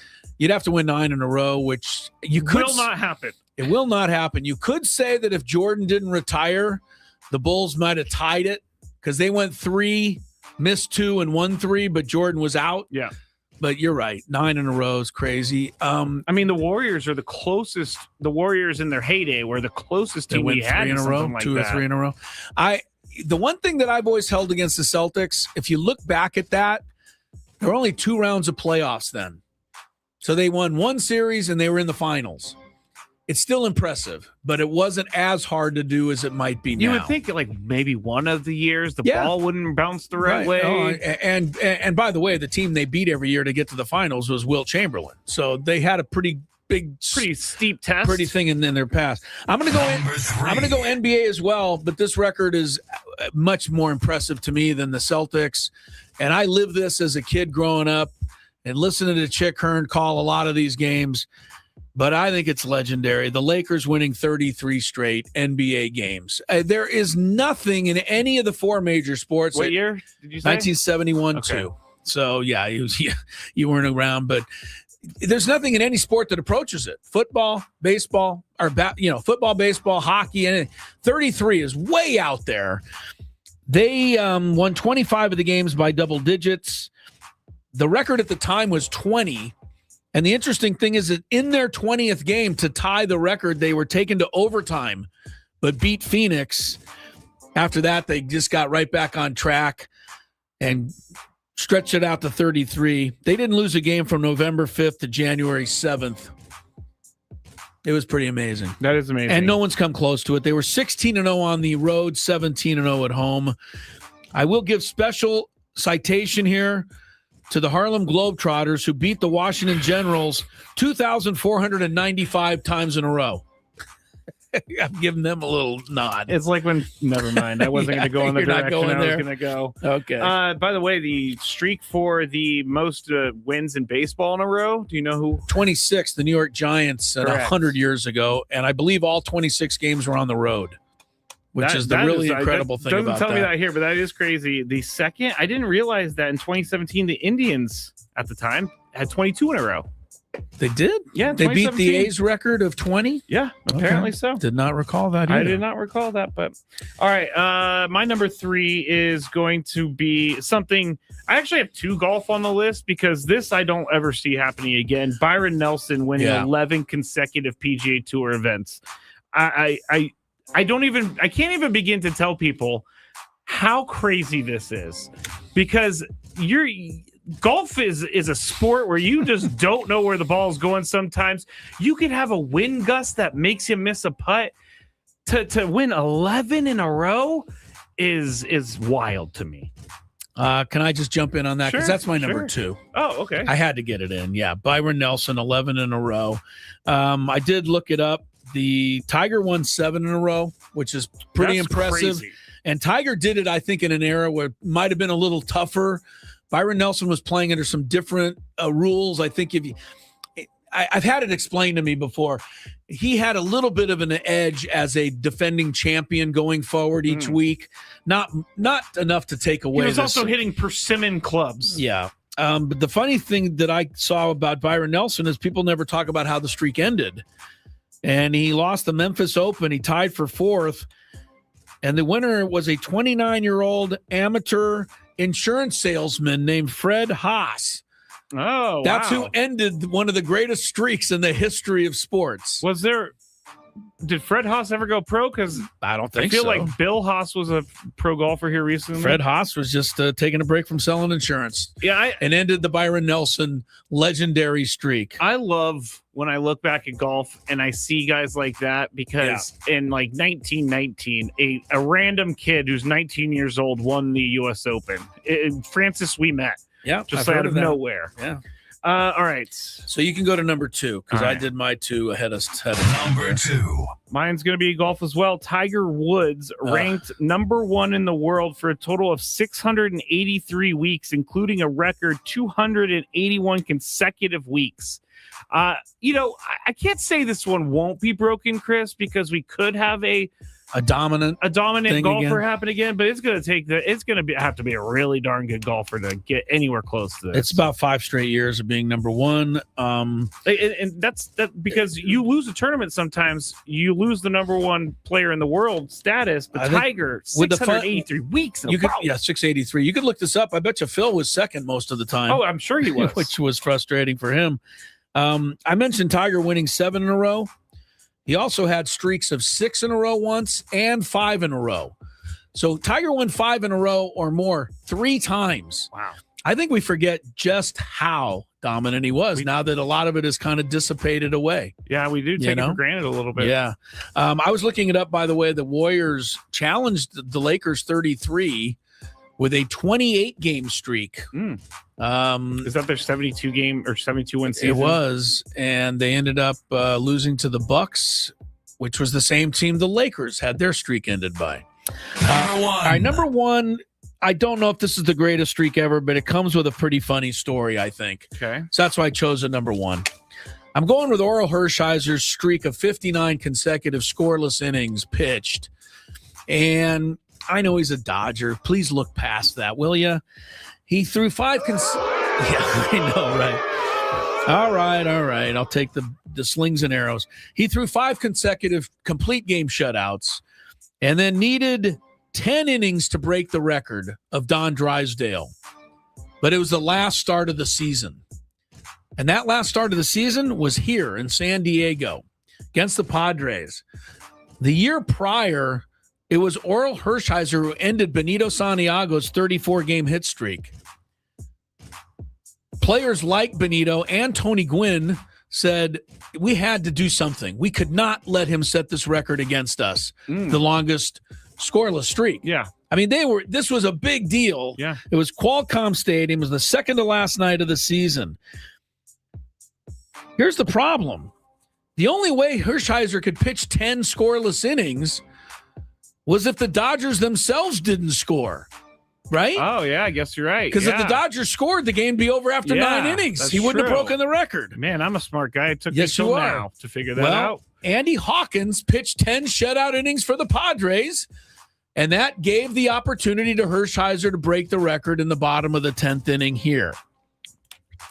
One problem for a young man named Chris Ello, who was smitten by love. And was at the game with his new girlfriend, Lori, not yet Ello. Name. Right. Lori and I are at the game. This is baseball history being made if he does it. With about 2 innings to go, Lori Ello started feeling ill. Oh, no. And just needed to go home. Oh, no. And I just didn't want to miss history. Yeah. But I was a young guy in love, Scrape. What are you going to do? I mean, you probably made the right choice. Yeah. But looking back, Send her home in a cab? just be like, hey, 2 more innings and I we're out know. of here. 2 more innings. And we lived walking distance from the stadium, so we walked through the parking lot back to her apartment there, or she lived and walked back to her apartment. We weren't living together yet. We were just met. And turned on the radio because the game wasn't even televised and listened to, I think, Jerry Coleman call the last out on Orioles record. So. Did part of you die that night? it was tough to swallow to say that I missed it. The Padres, by the way, would go on to win the game 2-1 in 16 innings back in the day when you could play such things. But and one last thing on Hershiser's streak. He started the 88 playoff game 1 against the Mets and went 8 shutties. So he got the record up really to 67 if you include the playoffs. Dang. Pretty good. I'm pretty disappointed that Tony Gwynn couldn't. He couldn't end it. Yeah, Tony couldn't end it. My number one is simple. Cal Ripken's streak of 2,632 straight games played. Insane. Now that I've been around baseball and I know the day-to-day grind, right? That's incredible. And we saw Matt Olson get to 800 the other day. He's at 801 right now. Yeah, he has 13 years to go. That is crazy. Yeah, 13 May years. 30th, 1982 through September 19th, 1998. Yeah. A little help from a power outage. The power outage we always joked about. People don't know if that was just a baseball wives' tale or not. Matt Olson could break the record in 2040. We got Chris versus He won't, I'll tell you. I don't think so. We got Chris versus the fans coming up next. 833-288-0973.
All right, we have been doing this show 8 years plus now. We appreciate everybody who's made it what it is, and we appreciate everybody being with us here on this Finally a Friday. Chris Ello, Matt Scraby in the Odyssey Palace Studios, run by our friends at Bill Howe. We know how.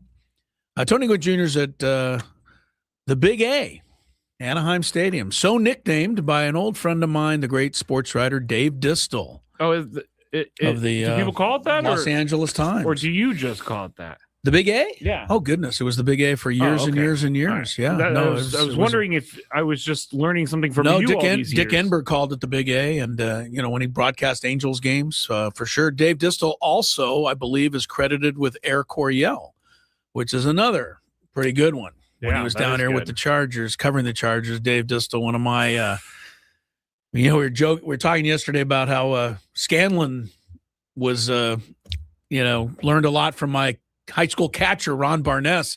I would say Dave Distel was pretty instrumental in my growth as a writer journalist, because he was the first guy that edited my stories.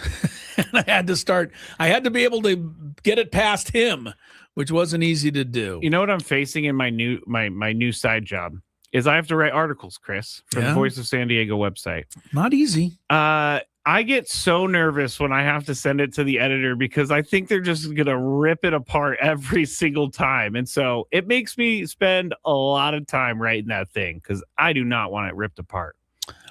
Yeah, Dave Distel's a great writer. Rest in peace. One of my all-time favorite people in the business. We mentioned in our and I also wanted to thank real quick everybody who sent me a private note or tweeted last night about how they were kind of, thought it was awesome, the story we told about Ron Barnes and how it affected Scanlon. So that was one of those really crazy things. I'm looking at Byron Nelson because we just did our countdown of the top streaks. The thing that I remembered, there was something about his 11 tournaments in a row. And this is not to take anything away, but 2 of them were match play tournaments. So they weren't stroke play where you have to beat the whole field type of thing. But you still have to beat someone. He won. Yes, he won. So I'm not taking it away. I knew there was something about the 11 in a row that was. I love the match play. But he did 2 of those 11 were match play, but he still won 11 in a row.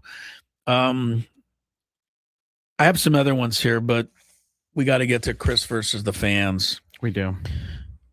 And Chris Dudley is on this. I believe is a San Diego resident. He once missed 13 straight free throws in a game. Is that a record? Chris, 13 for an NBA player? I would think Shaq maybe did that at some point. Chris Dudley. Have you ever seen Shaq shoot a free throw?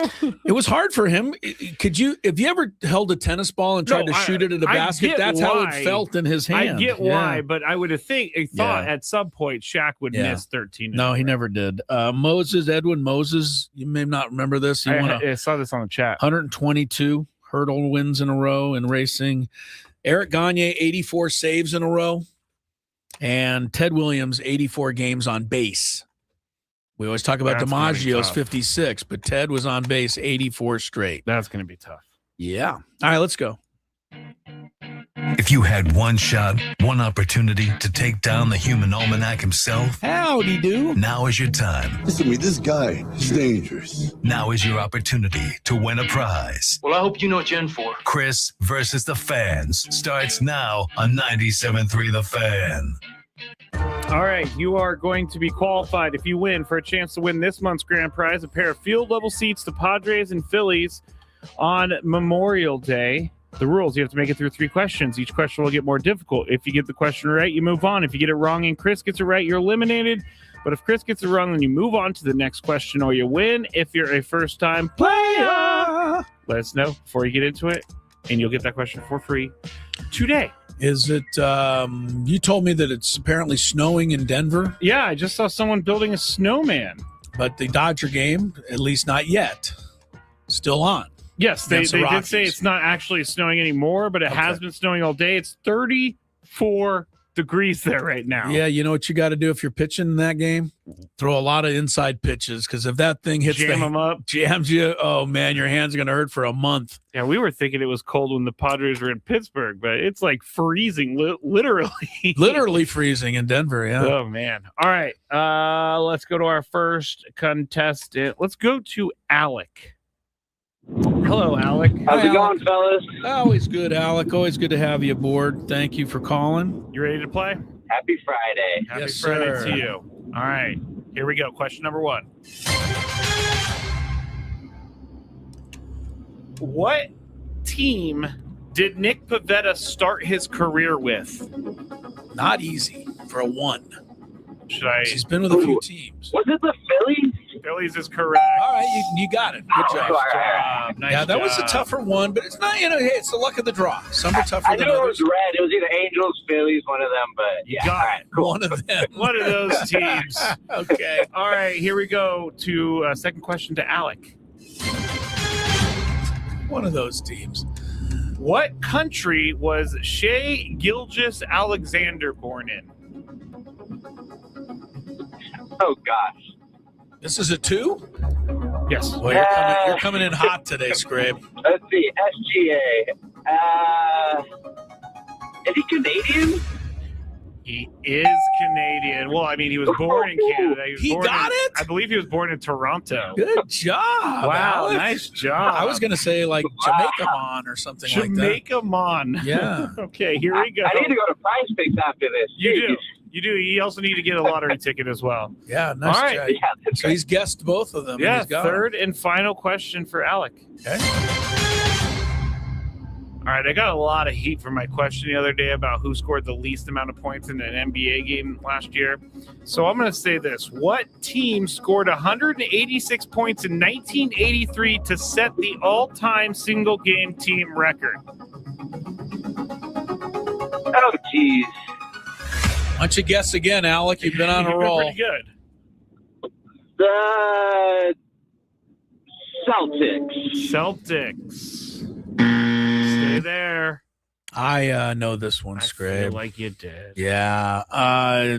Pretty sure it's the Pistons. They and the Nuggets. Sorry, Alec. Thank you for playing. They and the Nuggets played an overtime game. I don't know how many overtimes it was. I know it just was been, 186 to 183.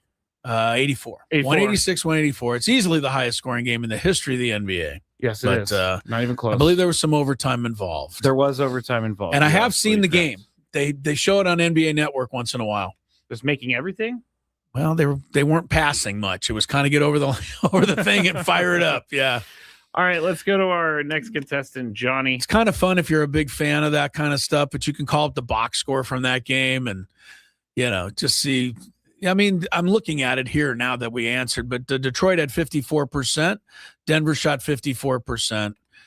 There weren't a crazy number of threes. As a matter of fact, in the game, the Pistons were 1 for 2.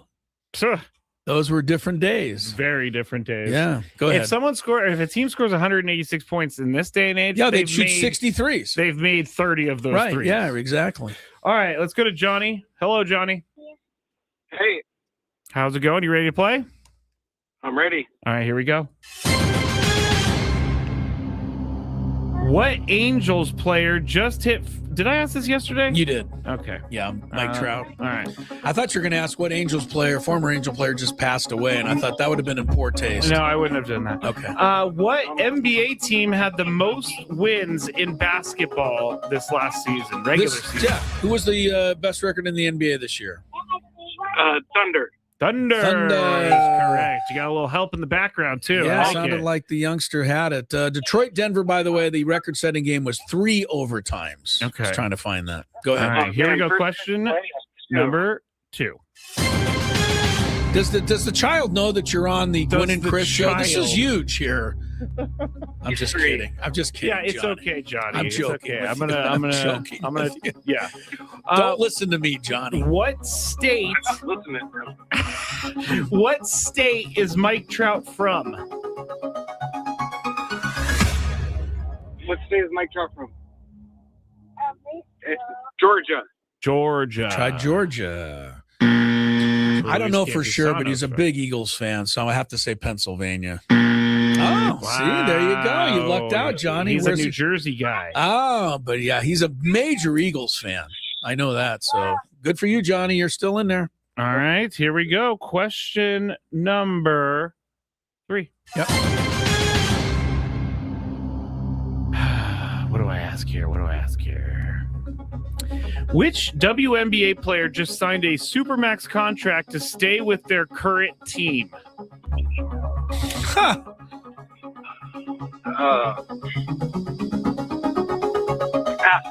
Pass.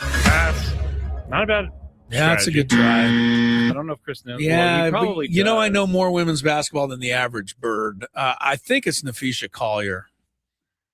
I think. You're going to be mad at me because when I wrote this question, I had someone else in mind. So I think we're going to have to do another question. All right, because didn't Nafisha Collier just sign There were back a bunch of with people somebody? that just signed Supermaxes. I was looking for Asia Wilson. Yeah, I think they're both right. So let's do one more. All Give right. him another shot. Here we go. Bonus question for you, Johnny. Yeah. I'm going to ask this one. What streaming service had technical difficulties during the NBA playoffs earlier this week?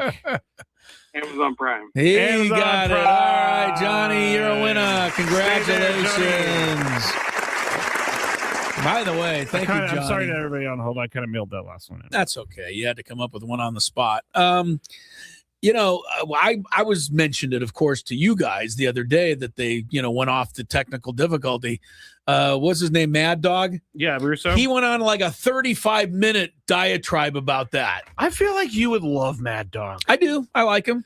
No, it would be interesting to see you two do a show together. I don't think we could do it together. I You guys like would him, both though. complain the whole time. I do like him. To go 35 minutes on that might have been a little much, but, he was right. He said, we haven't seen that little, picture come up on our screen that says technical difficulties for like 60 years. Yeah. Like, I don't even know where they got the screen from. Like, had it, like, you know what I mean? They have to have it ready, I guess. Why? No one's had this happen. Because there's technical difficulties. Yeah, it was pretty bad, Prime Video. Go away. Just carry movies and stuff and comedy specials. Leave the sports to stuff I can watch on my cable box. Definitely not going to happen. I know, but I'm going to keep trying. We take a break. We got to check traffic. Gwynn and Chris is rolling along. We're having a fun day today. We got the Big Five. We got the Angels and the Padres rolling around later. We had Walker Buehler on. You'll hear that a little later. Walker Buehler was tremendously nice. I hate to end anybody's, because I think a lot of Padre fans kind of held out hope that, he's kind of the guy that they didn't like all along, but he's just not. He's actually the guy you're going to like now that he's a Padre. Yeah. So that'll come up later. Gwynn and Chris continues. From the 8-5.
Feliciano. Well, they're still dotting I's and crossing T's, but pretty widely reported that the guy who runs the Chelsea Football Club in the Premier League will now be running your San Diego Padres. Welcome back to Gwynn and Chris. Crisello. Tony Gwynn Jr. is he's with the Padres in Anaheim. I'm sure Tony's probably spending a little time in the Artie Moreno owner's box now. I know how they get along. Yes. I'm sure Artie is right now breaking down how Angels fans don't want to win. Breaking bread with Tony up there. Yeah, so that's the news. The ownership group, I'm sure all of the announcements and the press conferences, we'll find out about all of that in good time. And I think, Scrappy tells me everybody's in the chat and they're like, asking a bunch of questions. What do you think's going to happen? I think we can all just sit back and at least wait because we can guess a million ways it's going to go. One thing we know, they're not moving this team. Stop even going there. If anything, it sounds like they're moving to San Diego for this team. That's what we're hearing, that they're planning on kind of basing everything here. And when we say they, it's Jose and his wife. I believe her name is Kwanzaa. Jones. Kwanzaa Jones. Okay. Yeah. But I need to learn that, Chris. Kwanzaa Jones. I believe both of them are like in it together. I believe they're going to have pretty much equal ownership or whatever the case may be. 59%, or you know how they do these things. It's beyond me, honestly. So much money that it makes my head spin. But I'm not even cautiously optimistic about them. I'm optimistic about them. They got a ton of money. They spend it on Chelsea. I don't see any reason why they're not going to come and spend it on the Padres. I agree with you. I'm really optimistic about it, but we're going to all find out together, as this thing kind of develops, because everything else right now would be guessing. It is guessing and reporting. And somebody says this, that, and the other. Let's just wait. Like I said earlier, I'm going to be happy, and then I'll start tearing it down later when it comes around.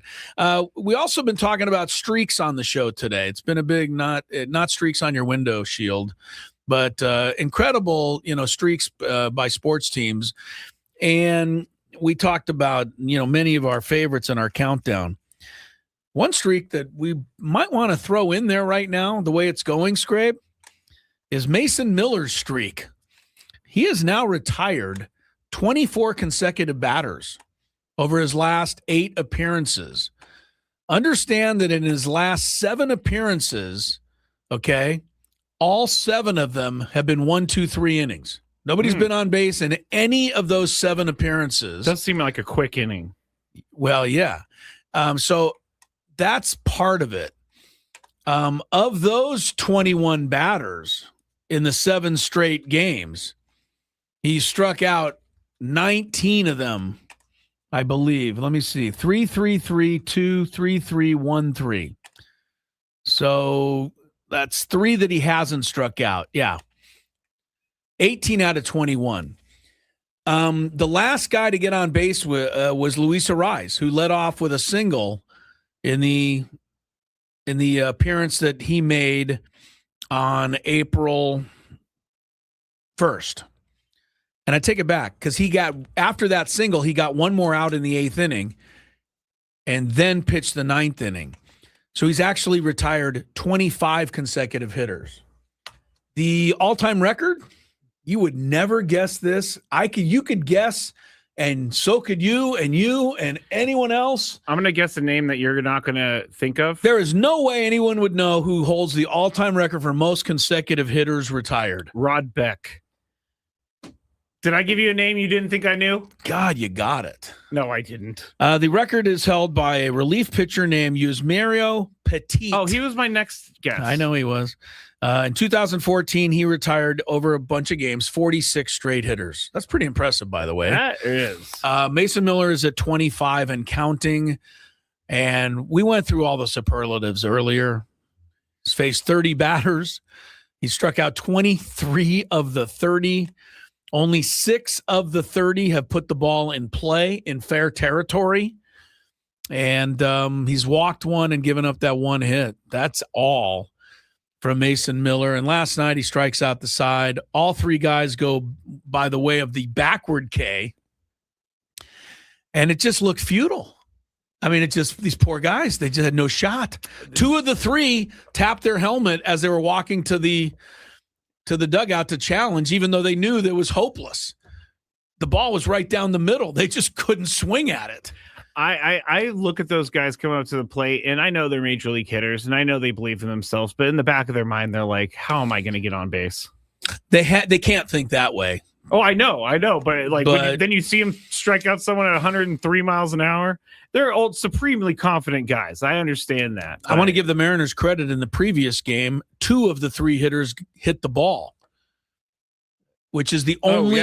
That's the only time this year that's happened. Poor J.P. Crawford got sawed off to end the game. No, but how do you like that? They're the only team to do that against him. So you're saying they're good?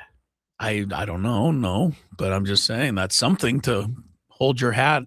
Brandon wants to know, our guy Brandon from the chat, how close is he to a strikeout streak? I don't think he is. Well, he's not he's not. He struck out 3 last night, but only 1 in the previous game. So he's got about, he's on, but he got to 11, I think, once. Yeah. Estrada's got the 13 in a row. I would think that's in jeopardy. It's just in jeopardy. This guy's ridiculous right now. It's absolutely, this isn't supposed to happen. His slider, it's like bends gravity. It doesn't seem like it's real. I don't know. I'll be honest with you. That. I think what I would honestly think of doing, bunt. No, I don't think I could even bunt it. I think I would just try to time it in my mind and swing for a fastball and hope I hit it. Oh, yeah. I think a lot of hitters are doing that, which is why you see them miss the slider by 13 feet. Because they can't wait to recognize the slider. Yeah. They have to just swing hoping it's a fastball. I think Randy Arozarena was either last night or the night before. He was definitely looking for something else, and he just kind of shook his head because he got a fastball down the middle, and that's probably the only pitch he can handle. I do want to congratulate a guy by the name of Clay Meredith, who's being brought back to life by Mason Miller. Clay Meredith is the only Padre who's ever had more scoreless innings in a row. He's at 33 2/3. Mason Miller needs 3 innings to tie the record of Clay Meredith for the Padres. The all-time record is what we mentioned earlier, Earl Hershiser, 59 straight innings. We're getting away with ourselves now with Mason Miller, but we just don't see how he's ever going to give up a run. Don't you think that a closer has a better shot of scoreless inning record than a starter? That's a good question, because Hershiser had 5 complete game shutouts. You'd think somewhere in there somebody bloop one in, or a guy would make an error, or home run. We're talking scoreless. That's not unearned. I mean, somebody could make an error or something. It does seem sometimes at 1 inning at a time it might be easier. It's also more pressure at the end of the game. It also means that you have to be on 35, 40 times in a row. It's true. Whereas Hershiser had to be on 5 or 6 times in a row. Yeah. So there's that part of it. I don't want it to end. I want him to just keep striking everybody out for now to the rest of the season. I think he will. And then they'll give the Cy Young to Paul Skeens anyway. They'll come up with some stupid asinine reason why Paul Skeens deserves it when Mason Miller, pitches 60 innings with this year without giving up a hit or something. And then you'll be like, nah, he didn't pitch enough. I have to go to Paul Skeens and his 9-11 record. That would be so fun for us personally, Chris, because then we're covering another record type thing if Mason Miller was able to do that. Yeah. I think people we need to try to explain just how unlikely it is that he can keep this kind of thing up. Because I think most of us are falling into the trap of now expecting that this is going to just happen every time. Yep. This is not how it works. Yuli Gurriel did hit a 103-mile-an-hour fastball back over the fence last year against him. So it does happen. Yeah, but not yet. Not yet. Not yet. I don't know if it was Yuli Gurriel. It wasn't Lourdes Gurriel. Lourdes, that's right. All right. Yeah, it wasn't Yuli Gurriel. Yuli Gurriel didn't hit the ball over any fences last year. He was on our team, and that didn't go so well. All right, we got the big five coming right up. Gwynn and Chris with Scraby and me in the Bill House studios, and Tony and Jesse in Anaheim looking for win number 9 in a row later. Ben and Woods on the Fan. Thank you for listening to 97.3 The Fan. Be back shortly. I would be back shortly if the thing will click. See, I'm clicking. I have no idea what's happening. It's not playing any commercials right now. Well, this is just great, everybody. Let me see if I could try to start another one. All right. Well, this is awesome. On the air right now with no help, and there are no commercials to be played. Actually, you know what I'm going to do, everybody? You're getting a real live thing right here. This is real live Matt Scraby. I'm going to have to restart Wide Orbit real quick. So goodbye, Wide Orbit. It's not even closing. I'm going to text Adam, and I'm going to say, Adam, I tried to go to break and the commercials did not play, and the program won't shut down. Oh, you know what I'm going to do? I'm going to have to do some Control-Alt-Delete over here. Control-Alt-Delete. Okay, I got it. Task Manager. It's not coming up. There it goes. Task Manager came up, everybody. I have no idea. I'm way too generous with my stroke giving. Never mind. Are you really? Never mind. Wait. I did not mean for that to happen. I did not. That sounds like a promo to me. Scraby's giving out strokes. I can't wait to hear that one. I'm going to laugh for a while on that one. Nate says, Scravy, maybe you should date her. You might be a generous stroke giver, but I don't think she really wants to leave her boyfriend for that. All right, that was good.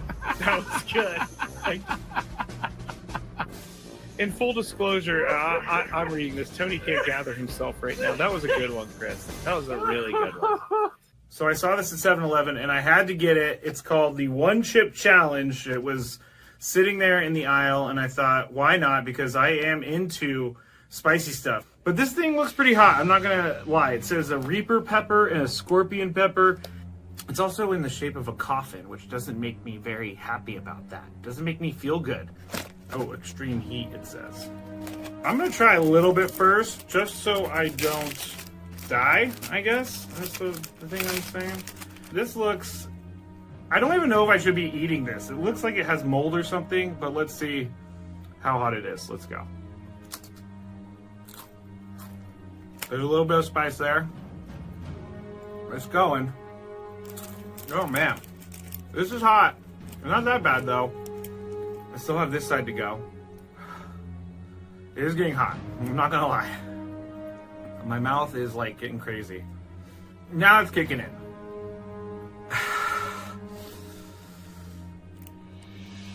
I'm not sure if I'm gonna finish this. Honestly, it's getting serious. I gotta go with the milk. My mouth is dying right now.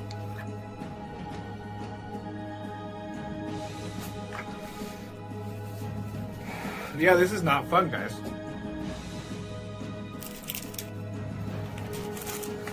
Never gonna do that again because my mouth is on fire. Thank you for listening to 97.3 The Fan. Be back shortly. I would be back shortly if the thing will click. See, I'm clicking. I have no idea what's happening. It's not playing any commercials right now. Well, this is just great, everybody. Let me see if I could try to start another one. All right. Well, this is awesome. On the air right now with no help, and there are no commercials to be played. Actually, you know what I'm going to do, everybody? You're getting a real live thing right here. This is real live Matt Scraby.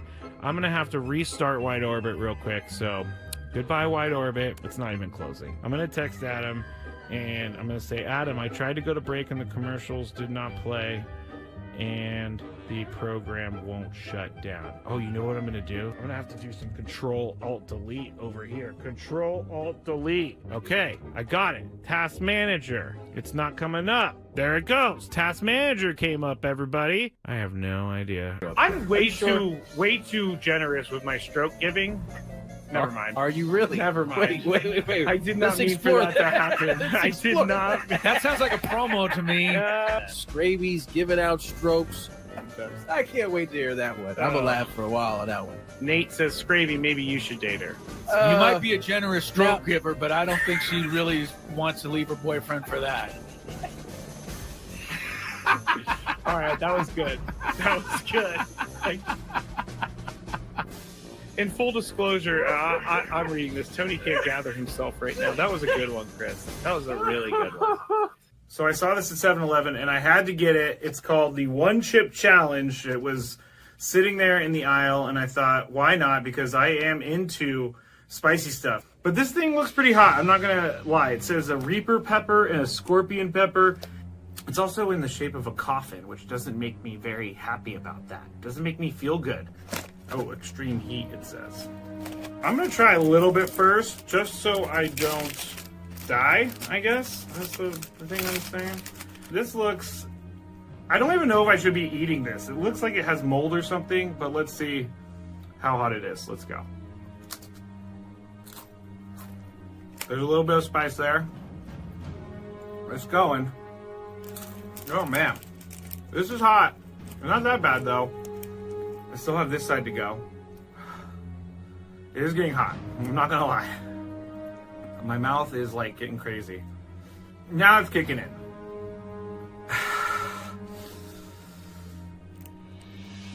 I'm not sure if I'm going to finish this. Like this. What happened? Gwynn and Chris, 97.3 The Fan. The Padres' new ownership guy is Jose Feliciano. Yeah. I can't believe you haven't played at least one round of Feliz Navidad coming back from a break. I got to be honest, Chris. To celebrate Jose Feliciano being I wasn't the new sure owner if of the that team. was inappropriate or not. You think it's inappropriate? No, I wasn't sure. So Why? I don't know. He's got the I don't want same to feel name. like I don't want people to feel like we're making fun of him or whatever. Nobody's making fun of him. We're gonna play. I'm gonna push for Feliz Navidad to be played after every Padre victory. You know, I mean, this is just such a it's an upbeat soothing song. Yeah, you get happy even if it's not Christmas. Sung by Jose Feliciano. Feliz Navidad. There he is. There he is. Feliz Navidad. If you're just tuned in, you create this song, you get billions of dollars. That's pretty good. Yeah, it's not the same person, just the same name. New ownership of the Padres. Welcome back to Gwynn and Chris, Crisello, Scraby. Tony's in Anaheim. Ball game coming up after Sam Levitt's 5:30 pregame. Padres have won 8 in a row. The last time they won 9 in a row, Scrabe, 2021. The last time they won 10 in a row, 2009. Whoa. They haven't won 10 in a row for 17 years. Wow. They're close to that. The all-time club record was 14 in a row, set in 1999. So in this century, right, the Padres have had only 2 winning streaks longer than the one they're on right now. So something to keep in mind as we try to beat Jose Soriano, not Feliciano, tonight. Lots of honors up in Anaheim. All right, Gwynn and Chris, traffic check. It's Friday. You want to get home? I don't blame you. And then the Big Five. From the 855 Get Ross Traffic Center. Injured? Demand justice. Demand Jurowitz. 855GetRoss.com. Here's Sue Allard. Caltrans Asset Management reminds you that work continues this weekend on southbound 805. Watch out, you got to crash. It's on the 15 North right at Bernardo Drive. The right lane is blocked. And then the 125 northbound, you get another collision in the center divider right at Camacho Boulevard. Caltrans Asset Management work continues this weekend on southbound 805 with the closure of all lanes from the 5 and 805 split to Governor Drive on April 17th at 9 p.m. to April 19th at 5 a.m. Expect delays and use Interstate 5 for travel south of Sorrento Valley. I'm Sue Allard with Gwynn and Chris, San Diego's #1 sports station, 97.3 The Fan. It's that time of the show when we check on the latest in sports. Only the most important topics and questions are brought to light. Stop what you're doing and listen. These news stories will astound and amaze you. The one, the only. Oh my God, who the hell cares? The Big Five starts now on 97.3 The Fan. And all guests on 97.3 The Fan join us on the SDCCU Fan Hotline. It's not Big Bang Banking. It's better. And this morning, AJ Preller joined Ben and Woods for the Management Report presented by SDCCU. Again, it's not Big Bang Banking. It's better. It is better. And thank you, Chris. You're welcome. And they asked him a bunch of questions about the new owners and everything like that. So here is one that I thought was a great question. What would you tell, or what would AJ Preller tell a new owner that he needs to know about this team? Coming in with the Padres? That's a good question. Yes, Who thought of it? I don't know. I bet you Paul thought of it and gave it to Woodsy. No, if it's anything like our show, it was not me. It was definitely not. It might have been Paul. Here's what he said. I mean, I think the biggest thing is, the excitement and the passion that, that a lot of people in the organization have for winning championships and creating something special here. I talk about the big stage and that being the World Series. And, I think we have so many great people in the organization, and I think that's why we've been able to have a sustained run of success. So, I think any new ownership group, getting to know those people in the building, obviously getting to know our players and our staff, it's huge. So it's, but again, it starts with having really great people that have a big time passion for winning and are really good at what they do. And, I'm sure the new group is going to be super excited to meet everybody and hopefully everybody on the same page to go bring a championship to San Diego. Something just dawned on me. What you got? If AJ Preller's talking about it like it's a done deal, can't we talk about it like it's a done deal? I told everybody it's kind of a done deal. The only reason we're just making sure is that it hasn't been announced 100% official. That's all. All right. My question to you, Chris, is if you had one statement or one thing to tell Mr. Feliciano and his wife, Kwanzaa Jones. Yeah. What would you tell them about this team? About this team? What do they need to know? Well, I think the one thing that I would want them to need, I think what they need to know is that we are absolutely, it's a lot of what AJ said, but I don't know everybody in the organization and how committed they are. But I do know that everybody who's a fan here in this city that's lived here for any length of time probably wants to win a championship more than they want anything else in their lives. That's what I want them to know. We've not won a championship. I get it. I called the Gulls. I know they won. I know the Sockers won. I know this, that, and the other. But we haven't won that big thing, and the parade, it goes with it. And I want them to come here, and I want them to know that they are now stewards of a franchise where I think it may be as important for us to win one title, more important for us to win one title than anywhere else in this country. And I don't think I'm overstating it. I know New York and Philly, and they got the fans and everything. We haven't won one. Yeah, that's the difference. So I think that's what I'd want them to, take to work with them every day. That's a good one. I mean, everything you said, everything AJ Preller said, I would probably say, hey, why don't you give the afternoon show a big old raise? Because we're promoting the hell out of you. I would say if you treat us well, and when I say us, I mean the fans, we will treat you well. That's all. It's as simple as it is. If you put some money into this team, if you act like you care about this team, this city, this community, then people will return the favor, and they will care about what you are supporting in the city, and they will do things that you are behind. So just treat us right, and we'll be good. Everything will be fine. Okay. Number 4. The Minnesota Vikings could look completely different next year, and it's going to be in their quarterback room because, last year J.J. McCarthy was not great, and one NFL insider has connected the team to a trade with the Cincinnati Bengals for Joe Burrow. Sports Illustrated's Grant Cohn says a source told him that the Vikings are preparing to offer McCarthy, edge rusher Jonathan Greenard, and 2 first-round picks to the Bengals for Burrow. The report also states if they can't get Burrow, they're going to try for a reunion with Kirk Cousins. What? I'm up first. I was waiting for your reaction. Yeah, I wasn't really paying attention, but I'm up first. Is it safe to say the Vikings are not thrilled with J.J. McCarthy? Yeah, Why are they so off? They loved him the first year. They saw him play.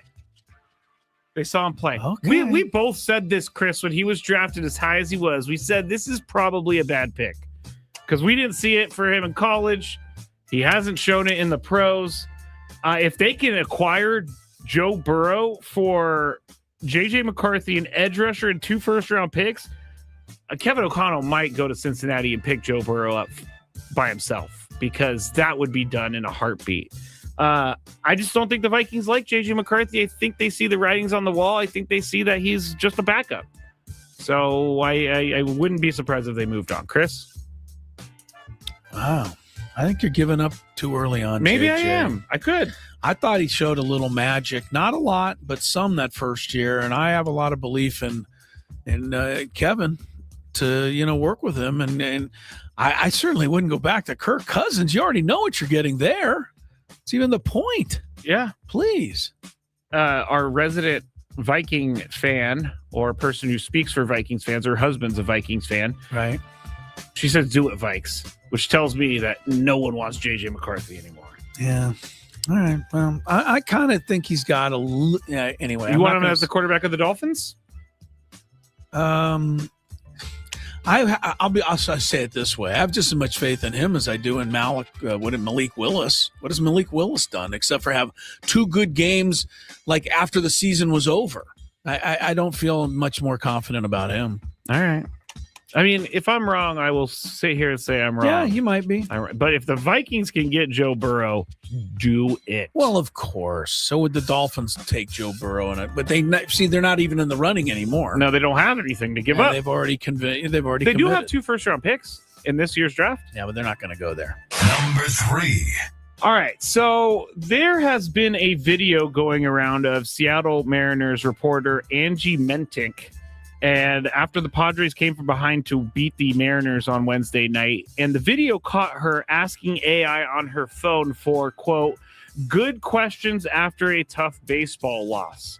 So someone behind her was videoing her doing this on her phone. By the way, the person who put this video up is now on private on Twitter and all this other stuff. You do things like this. You video people over their shoulder and you put it on the internet. People aren't going to be happy about it. That's not what the question is. Fans, of course, are roasting the reporter and reporters are defending her. So, Chris, I think we're going to have very different opinions on this. Is it okay to use AI for ideas? So you're saying you're going to type into your phone, give me some ideas for some questions, and then you're going to look at your phone and ask the questions. And you're going to come up, a different way to phrase it, or something you may not even thought about. Or I'm fine with it at this point. I've given into it. Yeah, and frankly, some of the questions that people come up with on their own are not that great. So maybe AI is the way to go. I've already seen it. Around Stacey Terry Hudson when the kids from the school newspaper are interviewing her after games, they're reading right off the phone their questions.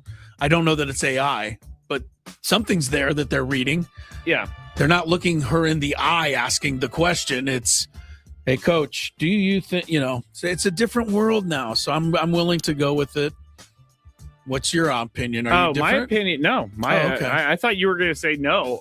My opinion is AI like this is okay. You're not stealing anything. Sometimes when I wake up in the morning and I don't have Padres topics, I do go to Google Gemini and I say, what's the biggest Padres topic of the day? I already know what they are, but it helps me to see it and to see the breakdown, and then I can take notes off of that. This AI is really useful to help with work and to help with different things. It's the generative video AI I don't think is useful at all. I did see this part of the story too. Andy's telling me on the chat, but I wasn't sure, so I didn't bring it up. But it is coming out more. She had a stroke a few months ago as well. So people are saying that could be a reason for her to use AI. Bottom line, I got no problem with it. Yeah, bottom line. I really don't. And it's all the people who don't know what is happening in the dugout or in the rooms after you. I don't know what else to say about it. I think this is wrong to get on this lady for this, because Yes, it looks weird to type in good questions after a tough baseball loss. But if it comes up with something great, then who cares? Agree? It's there. It's available. Okay. You know? Sorry, I felt strongly about this. I felt bad for this reporter because no one should be videoing you over your shoulder. Number 2.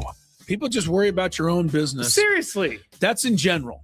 In general, you're right. In general. Worry about your own business. Let everybody else take care of their own business. We'll be a whole lot better off. I don't know who this kid is that put this up, but he put it up. It got snatched up by Barstool. And you know what? People weren't happy with this kid for videoing her over her shoulder. And now he's all private on Twitter.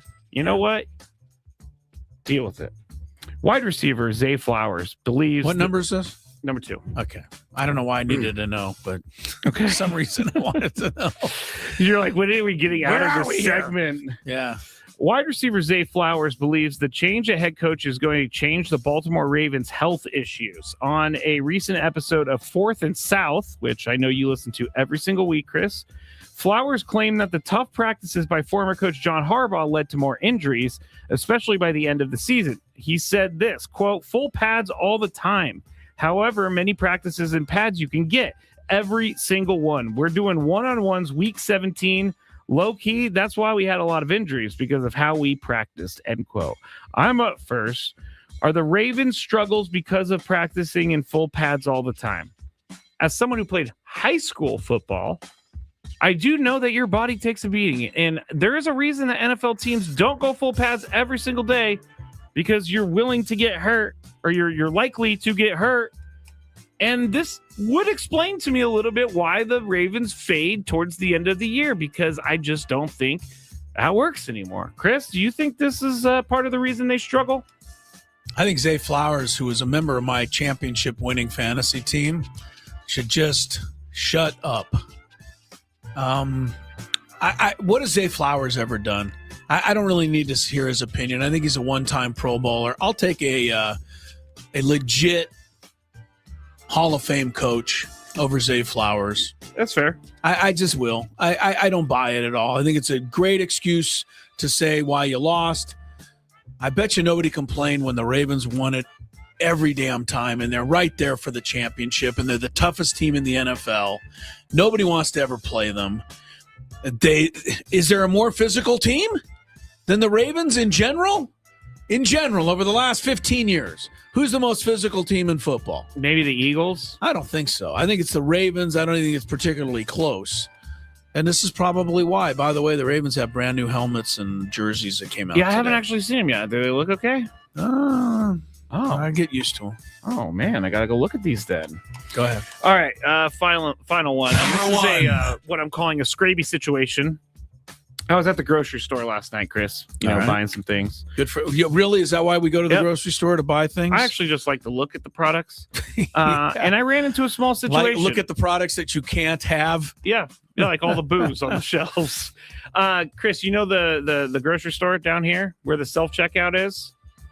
Next to the Starbucks in the store, Vons in there. Yeah, it's Vons. Yeah, okay. You know where the self-checkout is. Right. So I was walking over there, and there was only one self-checkout machine available. Okay. But I maybe got there a half step sooner than the person next to me. Okay. But I just dove in there. I didn't even care. I just cut them in line, I guess you could say. I cut them off a little bit. They gave me a dirty look, and then they started tapping their foot behind me. So I didn't do anything about it. I had 7 items. This other person looked to have maybe 15 or so.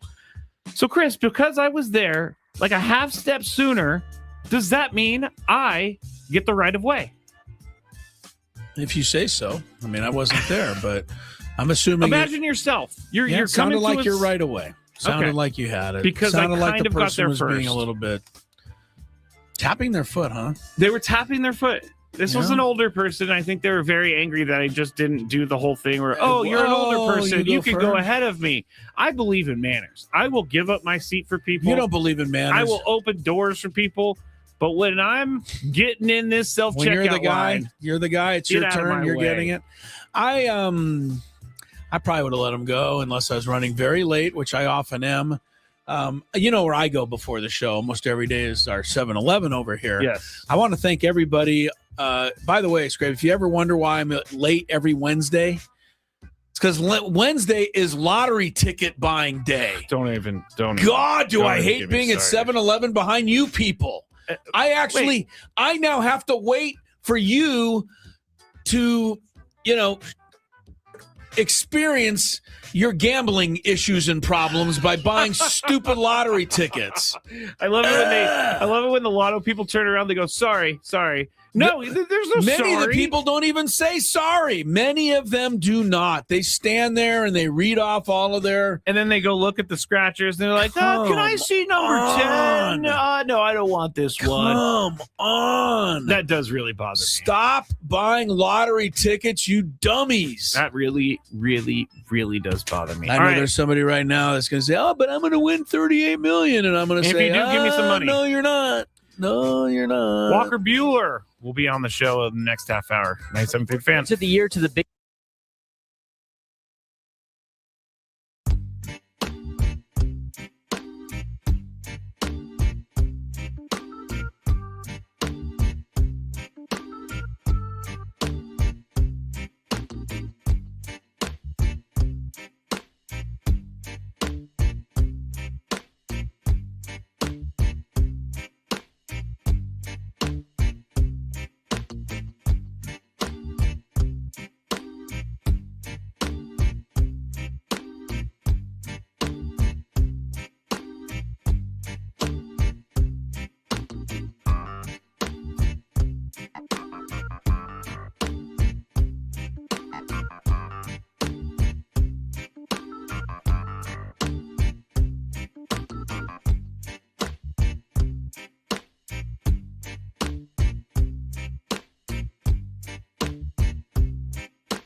And for the Padres, they have won 8 in a row, 11 out of their last 12, a 7-0 homestand, capped off by Mason Miller's 6th save of the year, in which he strikes out the side. Other than that, not much good is happening for the Padres. Welcome back to it, everybody. Happy hour time here, 5:01, Chris Ello and Mr. Scraby in the Bill House Studios. Of course, Tony is at the ballpark with Jesse, and they'll have the game coming up in a little while. Sam Levitt will have our Padre pregame show at the bottom of this hour. In our happy hour today, you'll get a chance to hear our interview with Walker Buehler. Buehler, I thought, was one of the heroes certainly last night. Fighting his way through 5+ innings, getting his first win as a Padre, and striking out 7. And, I never liked the guy. You never liked the guy out there. But I'll tell you one thing, after talking to him and now that he's on our side, I'm pretty happy to have him. Yeah, me too. He's a lot nicer than I thought he was. I really thought he was kind of a scary individual.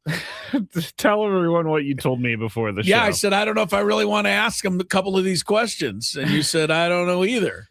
But he was really good, and he's a good guy, and he even poked fun at himself. He did. During the interview. You'll hear it. And Tony asked about his tight pants, which I never thought was going to happen. I didn't think Tony would go there, yeah. And he went to the tight pants question. So anyway, you'll get a chance to meet Walker Buehler. And if you think you know Walker Buehler just by watching him pitch, I think you'll think again after you hear Walker Buehler. That's coming up in about 15, 20 minutes. But the big story of the day is that the Padres have new ownership. It's all but been officially announced that Jose Feliciano and his wife, Kwanzaa Jones, are going to be the new ownership of the club. They are in charge of Chelsea in the Premier League. And they're all, apparently, from what we hear, and nothing is 100% official till we, get it announced and we get a press conference and all that stuff. But apparently they're coming to San Diego. They want to come here. They want to run the team from here. And they would like to spend a lot of money. So beyond that, I don't know any more than you do. But the Padres players were asked about it today up in Anaheim by our own Sam Levitt. One of the guys discussing it, who else? The man who will be taking most of the ownership's money, Manny Machado, had some thoughts. We met them and looking forward to meeting them and having conversations about what they think about the organization. I think it's special that they went out there and they put that number out there for us. Tells you everything they want for the organization. So looking forward to those conversations and what they see the future of San Diego. You met them during spring training? I wasn't there, but I briefly did have a few phone calls, yeah. What do you just know in general about this group and what they've done with, I guess, just soccer or other things? Yeah. Obviously just brief conversations. I think, ultimately it's just the same thing when I signed here 10 years ago and, built relationships with Ron, built relationships with Peter. I think, this falls under that same tree, just looking forward to a long relationship and what's best for the ball club. At the end of the day, I think, that's all we want here is what's best for the San Diego Padres and this organization and how can we get to where we want to get to, which is to bring a championship to the city of San Diego. And, that's a big stepping stone, $3.9 billion. I'm excited. Initial reaction when you saw the number? Surprise or? I wasn't surprised. No, I wasn't. I know what we had there. I know what the city has, and obviously this is why I signed here a long time ago. So, I wasn't surprised. And I think Artie Moreno is the one Latino owner in Major League Baseball. What does it mean to have a second one? That's huge. That is wow. That's unbelievable. Having another Latin come and be a part owner, be a part of that. I think that's, tells you a lot about where baseball is heading. And, blessed to have another Latin owner that could come here and bring that Latin culture to obviously San Diego, who already is a big part of the Latin community. I know he's going to bring a lot of great things to the organization and to the city itself and his wife as well. So, I think, they're going to be very great for, the city of San Diego. Manny's happy. I'm happy. It does sound like he's happy. Well, he should be happy. I mean, just think how much money they're going to be giving him. Oh, well, a lot. Part of the, yeah, a lot. Give him a lot. A lot. Give him a lot. He's just happy that they found an owner that could pay his salary. Right. If they announced the new ownership of the Padres, Chris Ello and Matt Scraby, Manny would start getting very worried that we're not going to be able to make the payroll that he needs us to make. Sorry, Manny. Your paycheck's going to bounce this Friday. It's going to be a little light. It's going to be a little light. If you want more reaction, Xander Bogaerts and Jake Cronenworth also gave reaction to Sam Levitt up in Anaheim. So you can go to our Twitter at 97.3 The Fan SD and see those reactions as well. All right. We are 6 days away from the NFL draft. ESPN is driving me crazy with all their idiotic draft coverage, most of which is people picking who's going to draft who. And we understand what they, throw at the dartboard that is. So that's still 6 days off. The other thing that ESPN is driving me crazy with the last couple of days is their coverage of WrestleMania. All of a sudden, this has now become, mainstream. This has been like this for years. Has it really? Yes. Well, I'm just getting into it. So this is WrestleMania 42, and it's going to be at Allegiant Stadium in Vegas. I got to believe they'll have 60, 70,000 people or more. I went back to WrestleMania 1, where it all started. Where was the main event? I'm going to get to that. Okay. The very first WrestleMania 1 was 41 years ago. In 1985, it took place at Madison Square Garden in New York City. It had 19,121 in attendance. Sorry, we need music. If you smell what The Rock is cooking. Thank you. I'll play that in the background. All right. Well, anyway, that's some of the history of it. But here's what I liked. I'm reading the list of the matches they had that night in the first WrestleMania. This is a who's who of the all-time wrestling names and people Can I guess that I can remember. I think I know what the main event is now. You want to try the main? Well, can we hold off? I want to go in order. Yeah, of course. The very first WrestleMania event was Tito Santana beating the Executioner. Oh, that's a great name for a wrestler. Second one, who doesn't remember King Kong Bundy? I remember him. Defeating Special Delivery Jones. I don't actually remember him too well. It only took 9 seconds for that one. King Kong Bundy with a quick win. Man. Wrestling number 1, number 3. Ricky Steamboat, Matt Bourne. Okay, that's probably the one where there's not necessarily a who's who. I think I've heard of Ricky Steamboat. Yeah, I may have heard of it. Now we're getting into some of these. Brutus Beefcake. Taking on with David Sammartino. Neither of them won. It was a double disqualification. Oh man! Now someone gouges someone's eyes out or something. The winner of sand in their face. The winner of number 5. All I have to say is JYD. Junkyard Dog. I was like, winner of match number 5. Winner in 6. The Iron Sheik. Oh. Can you imagine the Iron Sheik even existing in this climate? He does. He's on Twitter. But no, he is. But the character, the Iron Sheik, being trotted out. Chris, I can't see a lot of these characters. Yes, I know. And the Iron Sheik was working with Freddie Blassie. Oh, yeah. Who must have been right at the end of his life, let alone career. They were able to win that. The captain, Lou Albano, was part of that match as well. Number 7, now we're getting up there. Big John Studd. But he lost to who else other than Andre the Giant. Okay, then I don't know I was going to say main event was going to be Hulk versus Andre. Oh, okay. That must be WrestleMania 2 or 3. Yeah. So number 8 was somehow Cyndi Lauper, the singer, got involved. Yeah, with a women's match for the WWF Women's Championship.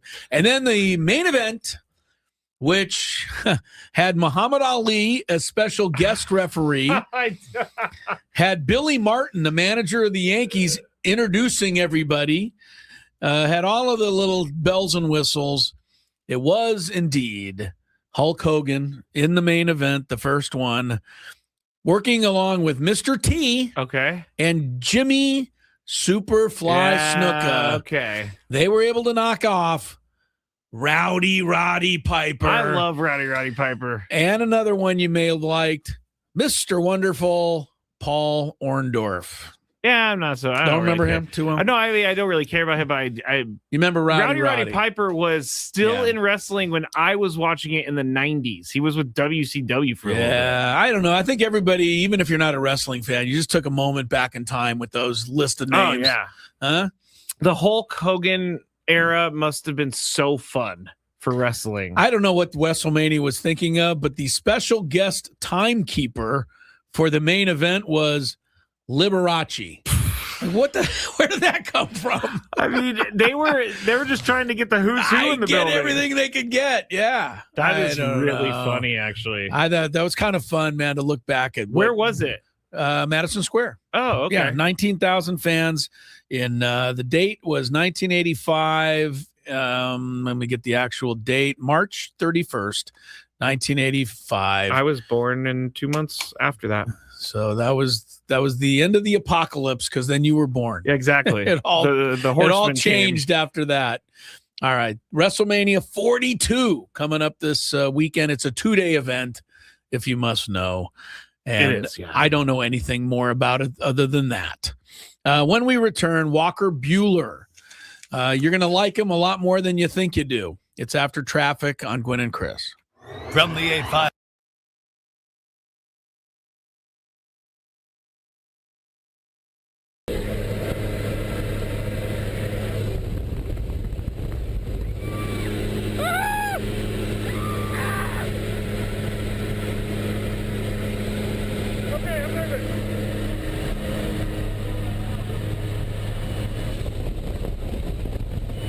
Stay low. Hands on the heart.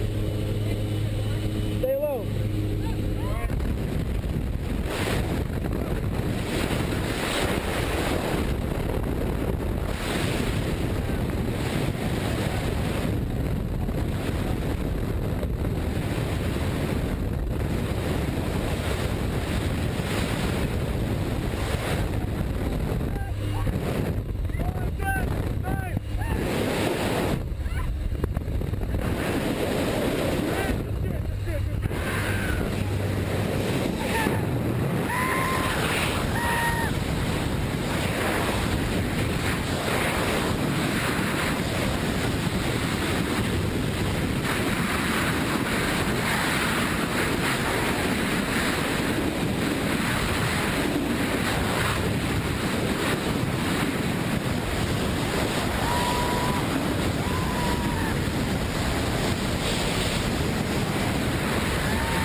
real tandem student right there. I tried. I wrecked your good job, buddy. Fun, huh? You need help with anything?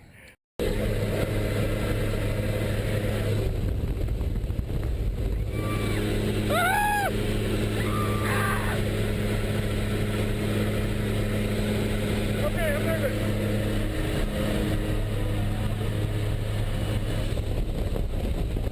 Stand up, stay low. Hands on the heart. Stay low.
Final segment, and all we have time for is to let you hear Tony and I interview new Padre pitcher Walker Buehler, coming off his first win as a Friar last night.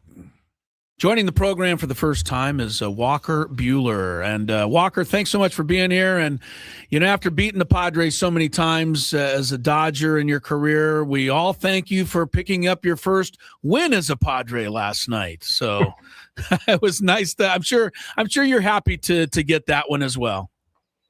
No, obviously, a good step in the right direction of, new team, new organization, trying to kind of be one of the guys, and to go out and pitch well, I think is the first step in that direction. And so, obviously exciting. Walker, we went into, when you got to spring training, you talked a lot about, pitching through some of the pain that you had to pitch through and really not really feeling normal until right before spring training. Just talk about that process this offseason, having to kind of try to fix whatever needed to be fixed from a mechanical standpoint, but in terms of health, pitching through kind of the pain part to get to this position you're in today. Yeah, I mean, I think, I've had the surgery twice, and once the rehab was super fast and efficient and easy and came back better than before, and the second one just didn't kind of work out that way. And for going on 2 years, going on 3 years now, I've kind of had a lot of elbow pain, and it changes the way you throw the ball, it changes the way everything feels. And I think when you've had some success and you want to keep trying to recreate that, you try and make everything feel the same. And when your body's not the same, those feels don't always work. So to kind of get the elbow resolved, I had a few really good people in Arizona for the off season that helped me and got my elbow to a lot better spot. And then obviously the coaching staff here has done some things with some drill work and some ways to think about things that have kind of unlocked it. And, the velocity is a little bit back, and the command is improving. So, I think it at least gives me a chance to feel like I can go out there and help us win games. There's no question. Walker Buehler, one of the great competitors I think we've seen in Major League Baseball. When it comes to a guy in the middle of the diamond there holding that baseball, it's nice to have you on our side, Walker. And I try to ask questions that some maybe you haven't always gotten before, but it's almost impossible to ignore your incredible competitiveness and your streak of being there and just fighting for everything. And kind of give us, if you can, a little idea where some of that might have been born from, and how you've kind of worked with that during your career, and maybe how you've even tried to harness some of it so that it doesn't get the best of you at times. Yeah, I mean, to be fair, I think when I was a kid, I was always pretty small, and so you're always looking for an edge, and for me, I think that was being competitive, and Vanderbilt where I played college was hyper competitive and big recruiting classes. And, that was kind of expected. I think we had 25 guys or 30 guys or however many guys you have on a college team these days, but all of us were competing for exposure and time on the field. And there was a standard in terms of how we went about competing. And so I think there's a little bit of the natural kind of inclination to be like that as well as kind of learning, how that can be done the right way and do it mentally where you're still clear and kind of still giving yourself a chance to win as opposed to kind of spiraling out of control. And, it's definitely, I don't want to say it's hurt me in the past, but it definitely gets in the way at times. And there's some stuff that I would have loved to have not done on national television in my life. But at the end of the day, I think that's kind of part of doing the stuff that I want everyone to see on TV. Right. So, yeah. No, I think it's important. And I think it's important to be yourself. Right. I think that's a huge part of this organization and this staff, especially is, if you make a big pitch, let everybody know and enjoy it. And, we work really hard and not everyone wants to walk off stoic all the time or come off and, wave to the crowd and do all that without, if they're a little pissed off, that stuff happens. And I had a good glove throw last night, but these things happen. Yeah. How's the glove, by the way? Do you need to get it restrung or are you okay? No, you know what? Maybe a few years ago, if I was throwing a little harder, it would have done some damage. Walker, speaking of your velocity, and this is the part that is still mind blowing to me. I mean, Ruben Ebla and yourself seemed almost positive that you'd be able to add some MPH as this thing kind of worked itself out. Is that a byproduct of the technology, or is that a mechanical deal where you knew once you got right, you'd be able to add a couple miles per hour? Because we've seen it over the last two games, and it's hard to not notice that your outings have gotten better with the velocity change. Yeah, we did some drill work, Ruben and Chris and all of us out there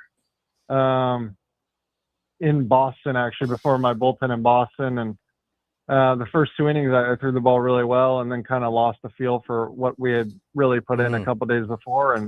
And now we've got two turns of doing this drill work and kind of creating these certain feels. And I think I just got super, super pushy and largely it's from trying to protect your elbow, right? I think it's kind of counterintuitive, but for us, if we can get our elbow out in front, sometimes we can kind of know when pain is coming or protect it a little bit. And so getting back to a spot where I'm really launching my whole arm and trying to throw the ball hard with my arm as opposed to just with my wrist, I think has made a big difference. And the command has improved. I think I've always been one of those guys, the bigger, the harder I'm throwing, typically the better command I have. And, I think there's some mentality stuff in that, but also when everything's synced up. And so I feel like, my throw is best when I'm trying to make 95% throws all the time. And luckily I've been able to kind of find a way to do that. Walker Buehler, excited to have him here in San Diego and great to have him on the program. Our Friar Friday guest brought to you by the SDCCU Fan Hotline. It's not big banking, it's better. And real quick, Walker, your World Series exploits are pretty well known, but I'm going to remind everybody out there in case they've forgotten a little of it, 19 innings in the World Series. You've allowed one run. You got the couple of wins. You had the save to end the World Series a couple of years ago against the Yankees. What's more exciting for you, that experience or watching one of the horses that you co-own win the Breeders' Cup Classic in 2020? Walker's from Lexington. He is a big horse guy. I only ask this because I have a friend who owns a horse, and I've been with the guy when he's won races before. That is a pretty big high as well. So where did that come in? Well, luckily I got to do both of those in the same year, which was a pretty good year in 2020. Yeah. But no, you know what? Alex Bregman and I co-own a horse, and his first time out for us, he won, and that was a really, really cool experience for us, kind of being more involved. But it's hard to beat raising a trophy, I'll tell you. For sure. Walker, I got a fun one for you. I noticed the pants are a little loose these days. Are we going to ever get back to the painters that you had on, a few years ago, where it looked like they were glued to you? You know what? I've tried, man. I think this Nike Fanatics Majestic stuff, I think they outlawed the pants that I used to wear, to be honest. Like the good snug fit, that's all. Hey, Walker, man, so great to have you on the show. I mean, been watching you and appreciating you from afar. So great to have you in San Diego, and appreciate you coming on the show and being so gracious. And good luck the rest of the way. Look forward to catching up with you again. Thank you, Walker. We're happy to be here, guys. Thank you. You got it. There he goes, Walker Buehler. Padres. I forgot pitcher. to put my little bat thing at the end. Yeah. There's Walker. That was good. I liked it. And he sounds like a lot nicer guy than I thought he was. Because I saw the video of him throwing the glove into the wall last night. And I thought, man. You weren't offended like some other people out there? No. I've done the same thing, Scraby. I mean, come on. Haven't we all? I've seen I've thrown a hand of, like a hand of 5-card draw, cards across the room. You know what I mean? Like we have frustrations that we care. We do. What's the matter with caring? There's nothing wrong with caring. So nothing wrong with caring. I didn't get that. People being Scraby and I have done it like the deepest dive in history while we've been sitting here on the history of WrestleMania. I don't know. It's just totally taken me over. But I did notice that our local hero, Rey Mysterio, is he's in one of the matches this weekend at the big WrestleMania. So good luck to Rey. And you explained it to me. He's in a ladder match. Oh, I love the ladder match. Yeah, he's in there with like 5 other guys. What are they? How does the ladder match work? They hang a belt like say 20 feet above the ring. And then they have a ladder, and they have all these guys fighting, and then you have to set up the ladder, you have to climb the ladder, you have to get the belt, and you have to I think once you release the belt, it's yours, but then the other guy climbs the other side of the ladder, and then they're punching each other on the top of the ladder, and then sometimes they suplexes. Sometimes they sweep the ladder out from under you. Yeah, and then everybody falls, and they fall onto like the announcer's table. It's amazing. I remember when I was a little kid. I mean, I think we all have done a little wrestling, probably some more than others. Or watch this stuff, some more than others. I remember they had one time at the Olympic Auditorium. I don't know who it was in LA, but the loser had to burn his shorts in the ring. And I always wondered about how that worked. Never heard of that. Yeah. But they came up with everything. I guess that meant that the loser had to retire from wrestling. And yes, a good old retirement match. Right, the old retirement match. But in a show of faith, they had to burn their shorts in the ring. I always hoped that the guy at least got to go back to the locker room and change shorts before they had to burn them. But I don't know. Sure. I don't know. WrestleMania has a special place in my heart. I watched a lot of them and was very into it. What's the name of the guy right now? Roman Reigns? Roman Reigns is a big guy. He's been in 10 WrestleMania main events, more than any other wrestler, which is surprising, right? You thought it was Hulk. I thought it would have been Hulk. Hulk's been in 7 main events, or was in 7 main events. All right, we're going to do our pick to hit. Yes. You're at 3 in a row. I'm resetting because I went with Randy Arozarena last night, and he went hitless. Who you got, Scrabe, to go for 4? You're good at this, I think, for some reason. For some reason, I am. Yeah. You know what? I'm going to go with our guy, Luis Campusano. Campy? I say our guy, even though I crushed him in the offseason. Campy? What about you? I'm at 0, so why not? Go with Jake in the leadoff role tonight. All right. He finally got a hit last night. He was so happy. It's like, at last. Come on, Jake. Get it rolling. Padres and Halos. Sam Levitt's pregame show. Then it'll be Jesse and Tony. We'll see everybody Monday after the weekend's over. Let's see how many we can get this winning streak to. Adios.